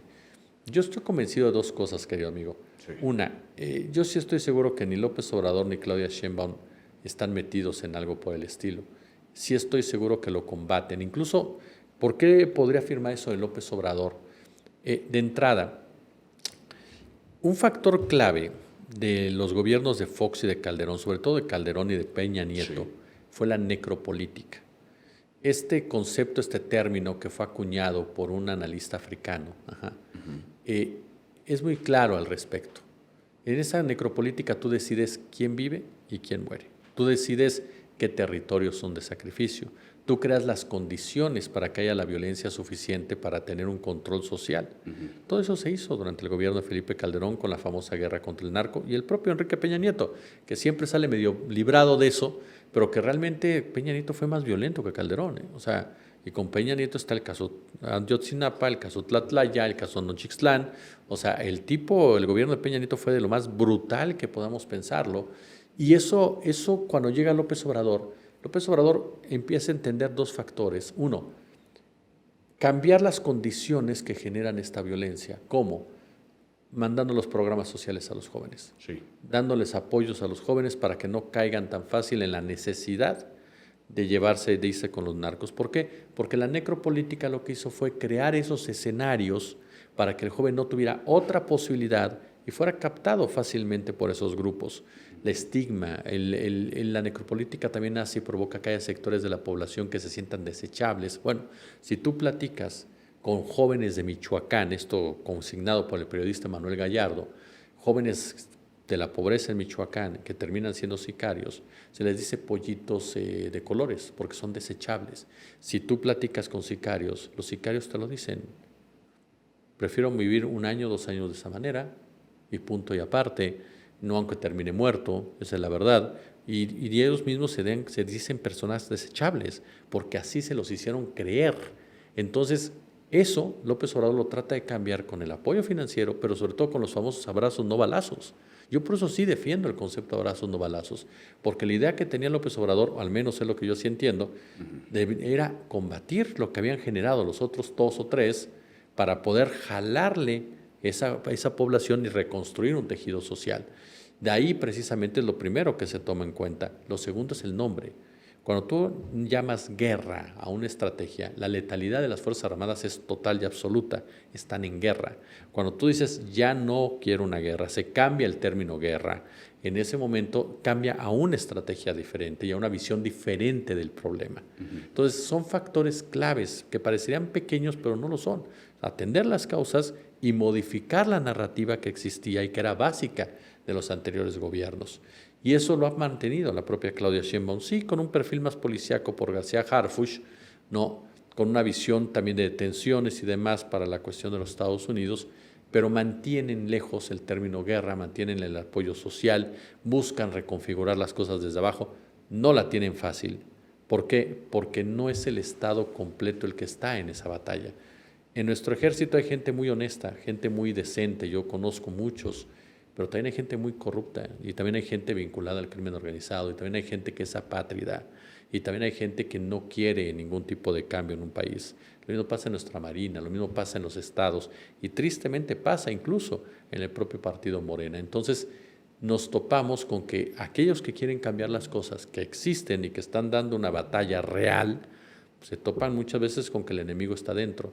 ¿Cómo funcionan esas estructuras criminales? De esa forma, de esa manera. Siguen operando. ¿Por qué? Porque no solamente son capos, lo hemos platicado tú y yo muchas veces. Si fueran cosas cuestión de capos, esto ya se hubiera acabado. Así de sencillo. Si fuera una cuestión nada más de drogas, las drogas es lo menos importante en realidad de este tema. Las legalizas y se acabó como eran antes.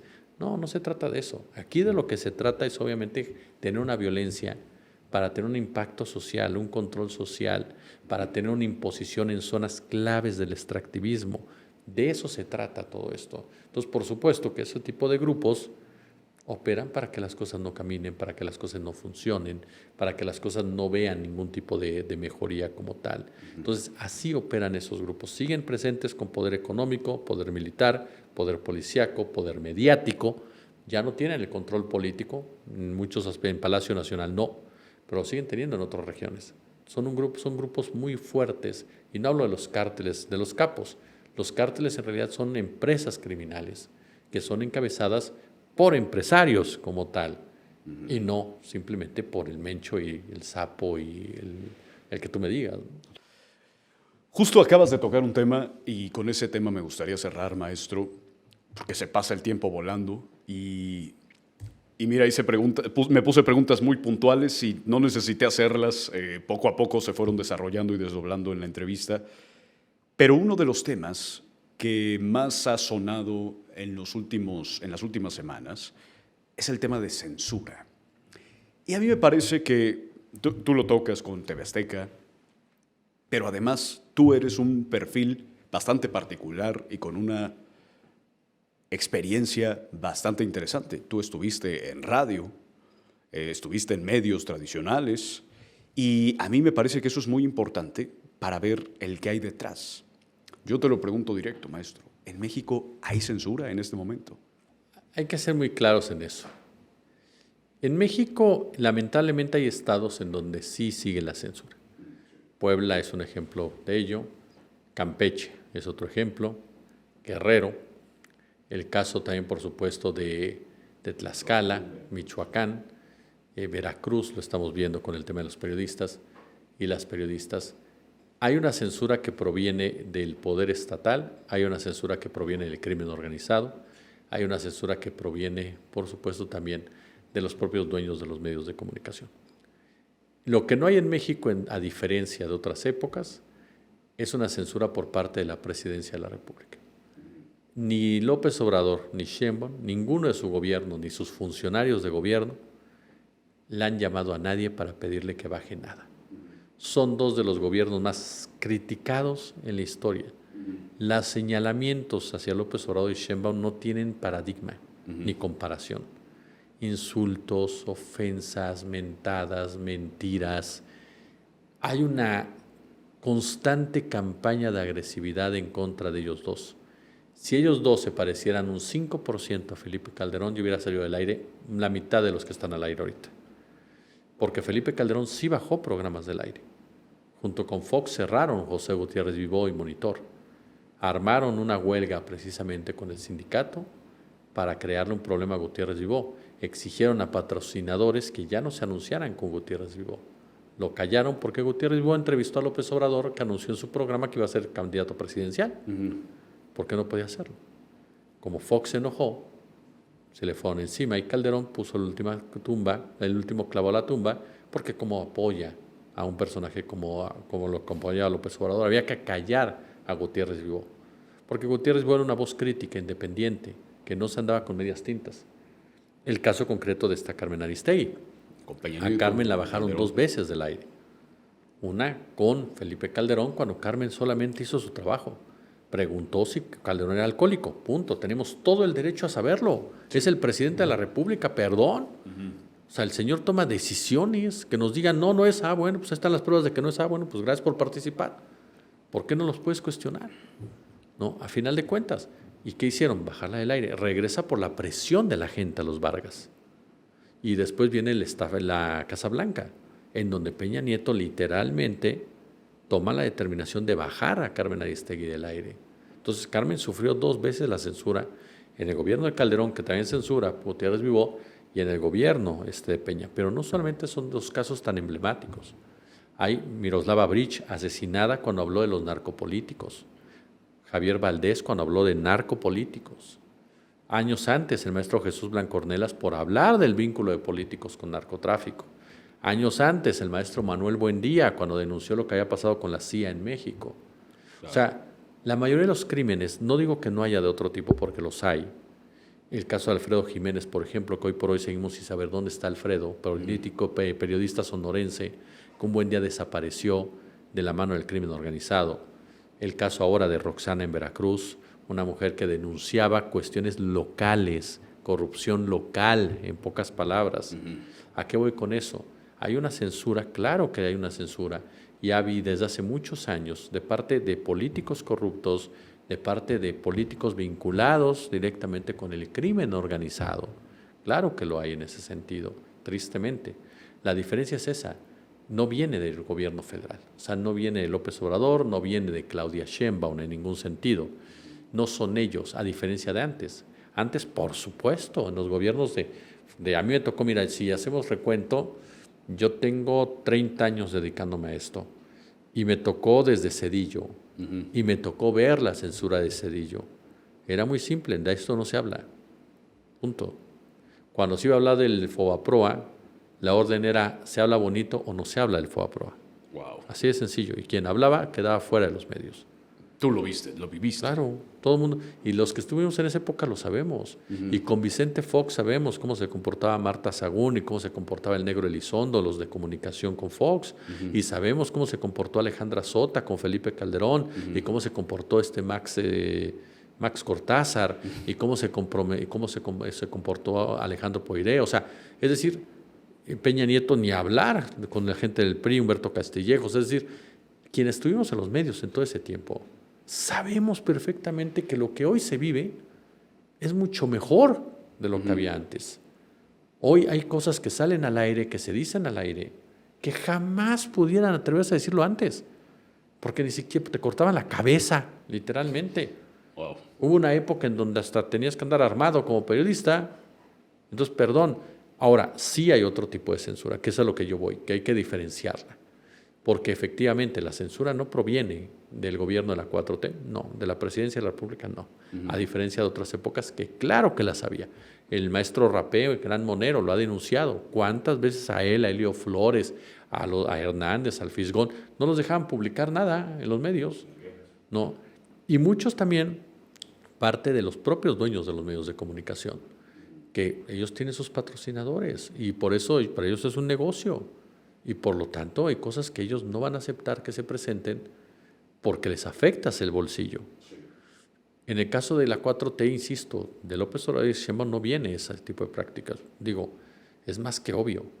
Por eso ahorita que está diciendo que es una censura la ley de medida audiencias, por favor, vas a tener la posibilidad de nombrar tú a tu defensor de audiencia. Tú vas a poner tu código de ética. Si no cumples todavía de eso, vas a tener que presentar argumentos con el gobierno. ¿Qué les molesta? Que la comisión reguladora sea la que sancione. Es el gobierno. Es el Estado que tiene que regular cuando tú, empresa privada, no quieres comportarte. Ahora, el gobierno no está tomando la determinación de decirte no entra, no sale eso. Ojo con esto, la censura es que impidieran que este podcast saliera. No si después de este podcast sale y entonces un defensor de las audiencias dice, oye, quiero derecho de réplica por lo que Jesús dijo. Y tú dices, no derecho de réplica, no, pues claro, te van a decir, oye, por ley la tienes que dar. Claro. Es así de sencillo. Si no lo haces, te van a sancionar. Entonces tú ya sabes lo que pasa. No, ahí lo que hay es el derecho a mentir, que no quieren perder el derecho a mentir. ¿Por qué? Porque es una estrategia. Hoy por hoy la discusión narrativa es muy importante y el control narrativo es fundamental. Y de parte de la oposición, de parte de la derecha en México, la mentira se ha vuelto fundamental, fundamental. ¿Por qué? Porque puedes ver a Pedro Ferriz diciendo que a Sheinbaum la llevaron un cuartito agentes de la CIA y le advirtieron que tenía que no sé qué ceder con no sé cuánto. Puedes decir que debajo de Palenque hay una pista de aterrizaje que todas las noches lleva López Obrador a Cuba. Puedes decir, no sé, que el presidente se murió, ¿no? Como lo dijeron. Ahí te va una anécdota. Nosotros estábamos ese día, yo estaba de director editorial en esa época, en la Octava, y mi reportera, que estaba cubriendo las actividades de Andrés Manuel, me llamó y me dijo, oye, aquí se está comentando que el presidente se puso mal y que tuvo que ser trasladado en un avión militar. ¿En qué año estamos hablando? ¿2020? Más no recuerdo bien, pero sí más o menos. Fue en la época de Andrés Manuel. Sí. Entonces, lo que nosotros dijimos fue, hasta que no tengas las pruebas y la información oficial o la prueba que a ti te conste, que la puedas sostener, claro, no sale. Porque esos son rumores, son especulaciones. Por otro lado, apareció Raimundo Rueda Palacio diciendo, mis fuentes me dicen que ya se murió. Y no fue la primera. Después ya no recuerdo qué periodista, si fue Raimundo u otro, que hace poco también dijeron de Andrés Manuel que si llegó al hospital militar, que si le dio un infarto, que si le dieron una operación, pero se fue a la media hora. O sea, ¿cómo? O sea, no es que ya me dijeron mis fuentes que sí estuvo, pero se fue. O sea, eso, perdón, todo eso es mentira. Claro. Es mentira. Y no pidieron disculpas. No pidieron disculpas, no aclararon nada. El caso de la entrevista de Monsiváis. Hasta que no de plano la familia de Monsiváis salió a decir que eso era mentira, el Universal se disculpa con Monsiváis, pero no lo hace con López Obrador. Lo hace hasta después, cuando ya empieza la presión literalmente, que hasta se involucraron familiares ahí del Universal y demás, que están metidos en política, para que se disculparan con López Obrador. Pero perdón, esa entrevista nunca tuvo que haber salido. Cuando tú revisas y dices, a ver, ¿en qué te sustentas para decir esto, Edmundo? Claro. No, pues en un cassette, ¿tienes el cassette? Porque esto se nos va a venir. Se nos va a venir. No, pues tengo 800 cassettes y no lo voy a encontrar. Eso no pasa. O sea, por pura línea editorial no entra. Eso fue de arriba, fue orden de arriba para pegarle a López Obrador. Es así. Muchas cosas que se ven parten de los dueños, ni siquiera son los periodistas o los conductores, ni siquiera, son los dueños. Y los dueños no quieren perder esa potestad en donde podamos decir mentiras para golpear a alguien, porque entonces cambias, porque además te voy a decir una cosa, cambias toda la estructura. Para los dueños de medios, y se los puedo garantizar, tú y yo somos clientes, no somos audiencia. Y si entra un defensor de las audiencias, entonces ya no eres cliente. Si entra un derecho de réplica como tal, que aparte ya existe, ya no somos clientes. Ahora sí tenemos que exigir contenidos de calidad y veracidad en lo que estás diciendo. Dicen, es que una cosa es la información, otra opinión. Sí, claro. A ver, esta es información, se acabó. Va mi opinión. Esto que estamos haciendo es opinión. Claro. Yo no estoy informando, yo estoy opinando sobre los temas. Sí, sí. No. Entonces, eso es una opinión. No es información. No tienes por qué decirle a la gente que algo que estás inventando es información. No puedo decirle yo a la gente lo que yo digo es verdad absoluta. O sea, hay una información como tal. Eso es información. Entonces, la gente tiene todo el derecho a saber la diferencia entre ambas. Una información es, no sé, ahorita me viene a la mente, Enrique de la Madrid deja la política para dedicarse a conducir un programa de televisión en ADN 40. Esa es la información. Sí. Mi opinión es ¿no? Ajá. O sea, entonces ya esas son las diferencias. Claro. Eso que me dicen es que es bien difícil. ¿Por qué? No es que la gente no sabe, no es que la gente sepa o no, es que tú tienes que decirle a la gente, tienes que decirle qué notas son pagadas, porque de repente te pones a hablar muy bonito de Yucatán, ¿no? Y no dices nada malo de Yucatán, porque está precioso en tu noticiero, porque entrevistaste a tal gobernador y le diste 10 minutos, 12 minutos hablando linduras del Estado y no lo cuestionaste en nada. Pues tienes que decir, todo eso es promo pagado. Yo te soy honesto, querido. Yo soy muy impopular por lo que voy a decir en eso, pero yo estoy convencido de entrada que a los medios no tienes que darles un centavo del Estado. O sea, yo no creo que al medio tengas que darle un centavo. Perdón, que los medios generen sus propios recursos con su talento, con su capacidad, porque eso ayuda a que la relación no sea tóxica y que no se vinculen. Y sí, el Estado tiene todo el derecho a contar con tiempos de radio y televisión, porque son concesiones. Por lo tanto, ¿por qué no va a tener sus espacios? Claro. La hora nacional cada día, creo que ya es de 20 minutos, ¿no? O sea, ya no existe.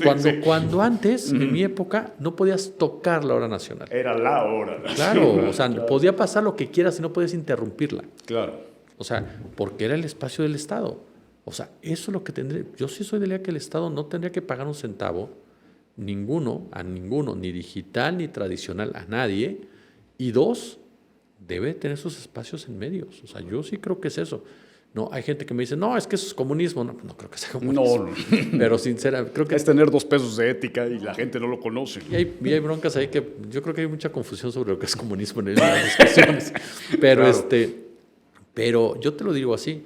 Yo sí creo que esta ley es perfectible. Sí, hay que discutirla así. Pero hay un detalle. La CIRT ya dijo que no hay censura. O sea, ya cambió su postura. Entonces, ¿ya dónde queda todo el discurso de todos los que dijeron que sí? Es una locura. Sí. Se subieron a un tren. Pasó, mira, como el caso de Luis Cárdenas.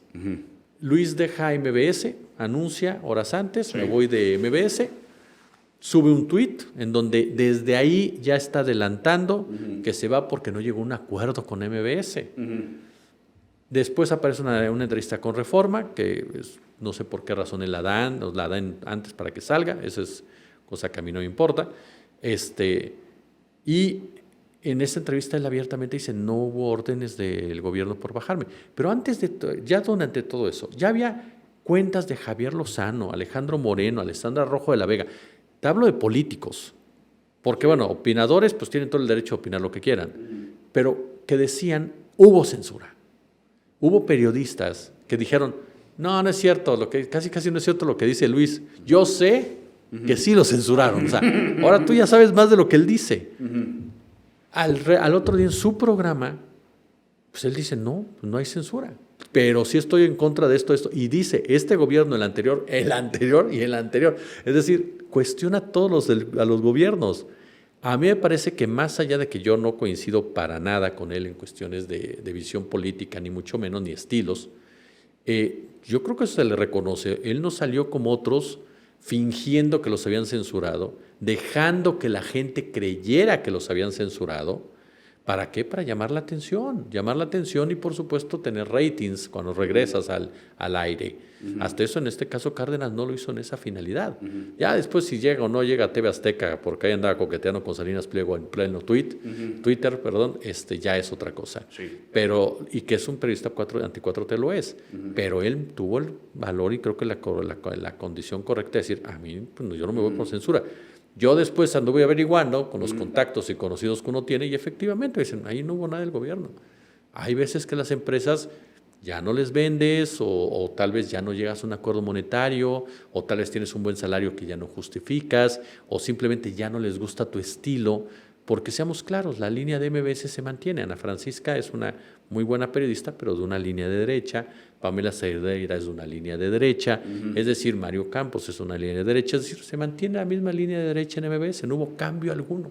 Si hubiera habido una censura, cambio, ¿no? Me llevo a Alejandro Helguera, ¿no? O sea, en pocas palabras, o sea, ¿sí me entiendes? Pero no lo hubo. Claro. O sea, no lo hay porque no hubo ningún acto de eso.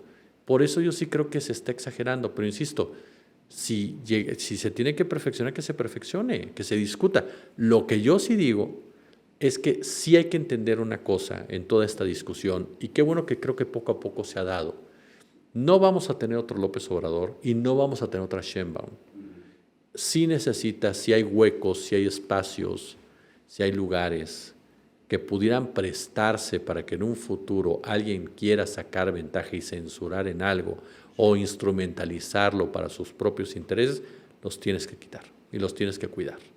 Eso me parece que sí es determinante, porque no vamos a tener una Sheinbaum. Yo sé que Sheinbaum no lo hace para censurar, pero no sabemos si después alguien que llegue a la presidencia... Venga un Peña como... No, llega un Salinas Pliego, llega un Verástegui, llegue bueno, claro.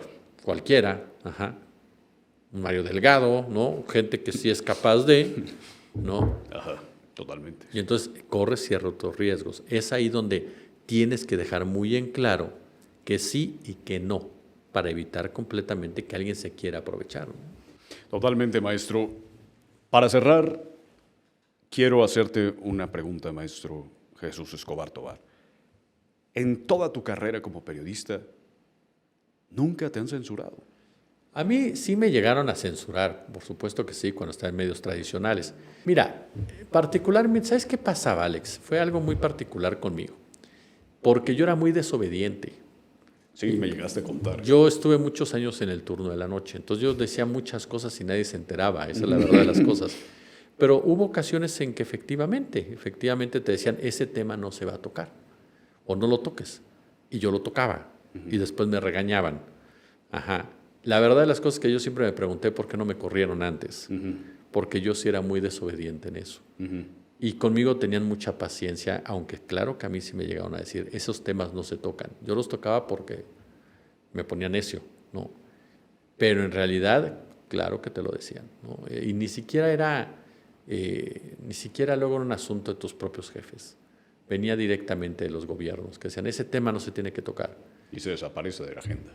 Y tú lo hacías porque decidías hacerlo. Pero sí pasó, sí llegó a pasar. Me dijeron, nunca me lo hice. Fíjate que conmigo tuve una enorme fortuna en eso, de que cada vez que yo desobedecía, hasta eso, por eso duré 25 años en una empresa. Claro. Porque la verdad me tuvieron mucha paciencia. O sea, mucha paciencia. Algunos se enojan que diga paciencia, pero por lo menos nunca me cortaron la cabeza o nunca me sacaron del aire. O sea, la verdad de las cosas es que no. Y sí dije cosas que sí iban en contra muchas veces de lo que se tenía que hacer. ¿Hay alguno en particular que se pueda contar? Mira, el tema de la Casa Blanca. El tema de la Casa Blanca de Peña, yo le dediqué todo un noticiero, ¿no? Y llamaron para decir que yo ya me callara. Y yo seguía hablando hasta que terminó el programa. Obviamente mis jefes me regañaron, pero no pasó de ahí. O sea, nunca me dijeron fuera del aire, 3 días fuera, nada. O sea, realmente no, a mí no me pasó, pero obviamente sí veía que pasaba, ¿no? Sí veía que sucedía, sí veía que se presentaba, y sí había gente que le costaba el trabajo. Wow. Si no en donde yo estaba, así en otros lados. Pero sí en mi caso, no. En mi caso sí me llegaron a regañar, sí me llegaron a decir esas notas no se tocan. Yo lo hacía y la verdad es que no pasaba de que, ¿por qué lo hiciste? ¿No? Claro. Pero hasta ahí, o sea, y yo siempre apliqué la de más vale pedir perdón que pedir permiso. Entonces yo así me manejé mucho tiempo. Okay. Y la verdad sí reconozco que en ese sentido que a mí, ¿no? Pues nunca me dijeron, estás suspendido, te vas del aire, Quitaron el micrófono. bájenle el micro, o sea, no. Ahora, Dicen por ahí que por eso duré muchos años en la noche, ¿va? Ahora meter broncas al del día a nadie. No, y ya después, soy honesto, ya después en medios tradicionales tuve mucha suerte porque, por ejemplo, ya en la octava, pues ya siendo televisión, la verdad es que Juan Aguirre, que era mi jefe, es un tipo que entiende muy bien la libertad de expresión y el trabajo periodístico. Entonces él nunca nos puso ni un pero. Así siempre se la jugó conmigo en todas las locuras que yo hacía. Sí. Se la jugaba. Cuando llega, yo estaba en Radio Centro, llega la octava, que era el canal de televisión, el área de noticias estaba Julio Astillero ya. Entonces Julio también siempre fue un defensor a ultranza de la libertad de expresión, de que dijéramos las cosas sin bronca, pues, argumentando, siempre argumentando, claro, con rigurosidad, pero con tal libertad. Y ya cuando a mí me tocó estar al frente de la octava, conté siempre con el respaldo de Juan, que era el director general de la empresa, y se la jugaba durísimo. Y después en Unife, mis jefes, que eran Fidel y Edgar Muñoz, a mí me dejaron decir todo lo que quise. Cuando yo ya consideré que ya el tema podía complicarse, y más que nada porque yo ya quería irme a lo digital. Mi madre ya había muerto, ya no tenía necesidad yo de seguir ganando 2 salarios. Me voy sin broncas, pero en Unifed tampoco nunca me prohibieron nada. O sea, yo decía cada cosa que muchos compañeros me voltaron como que lo está diciendo. Y mis jefes me respaldaban mucho. No, hombre. Yo tuve esa fortuna enorme, ¿no? Por eso trato de que el canal de tu servidor pues siempre fluya todo, ¿no? Sí, hay libertad, y creo que un tema que sería muy interesante tocar en la siguiente entrevista es precisamente el tema de los medios independientes, ¿no? Esta pérdida de credibilidad de los medios tradicionales y esta libertad de los medios, entre comillas, independientes y digitales, que pues somos hijos y muchas veces víctimas del algoritmo. El algoritmo, y lamentablemente sí hay muchas mañas que se han trasladado de los medios tradicionales. Total. Muchas mañas. Pero bueno, hay que seguirle dando. Maestro Jesús Escobar Tovar, muchas gracias por estar por aquí. Gracias, en verdad. Ya tenía rato que no te veíamos y nos da mucho gusto el recibirte aquí en Voces.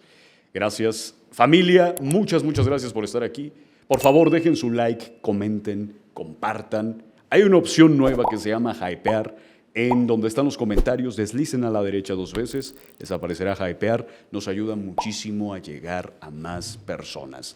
Gracias por hacer de Voces esta familia, esta comunidad tan grande. Mi nombre es Alejandro Helguera. Jesús Escobar Tovar. Y esto fue un episodio de Voces. Nos vemos pronto.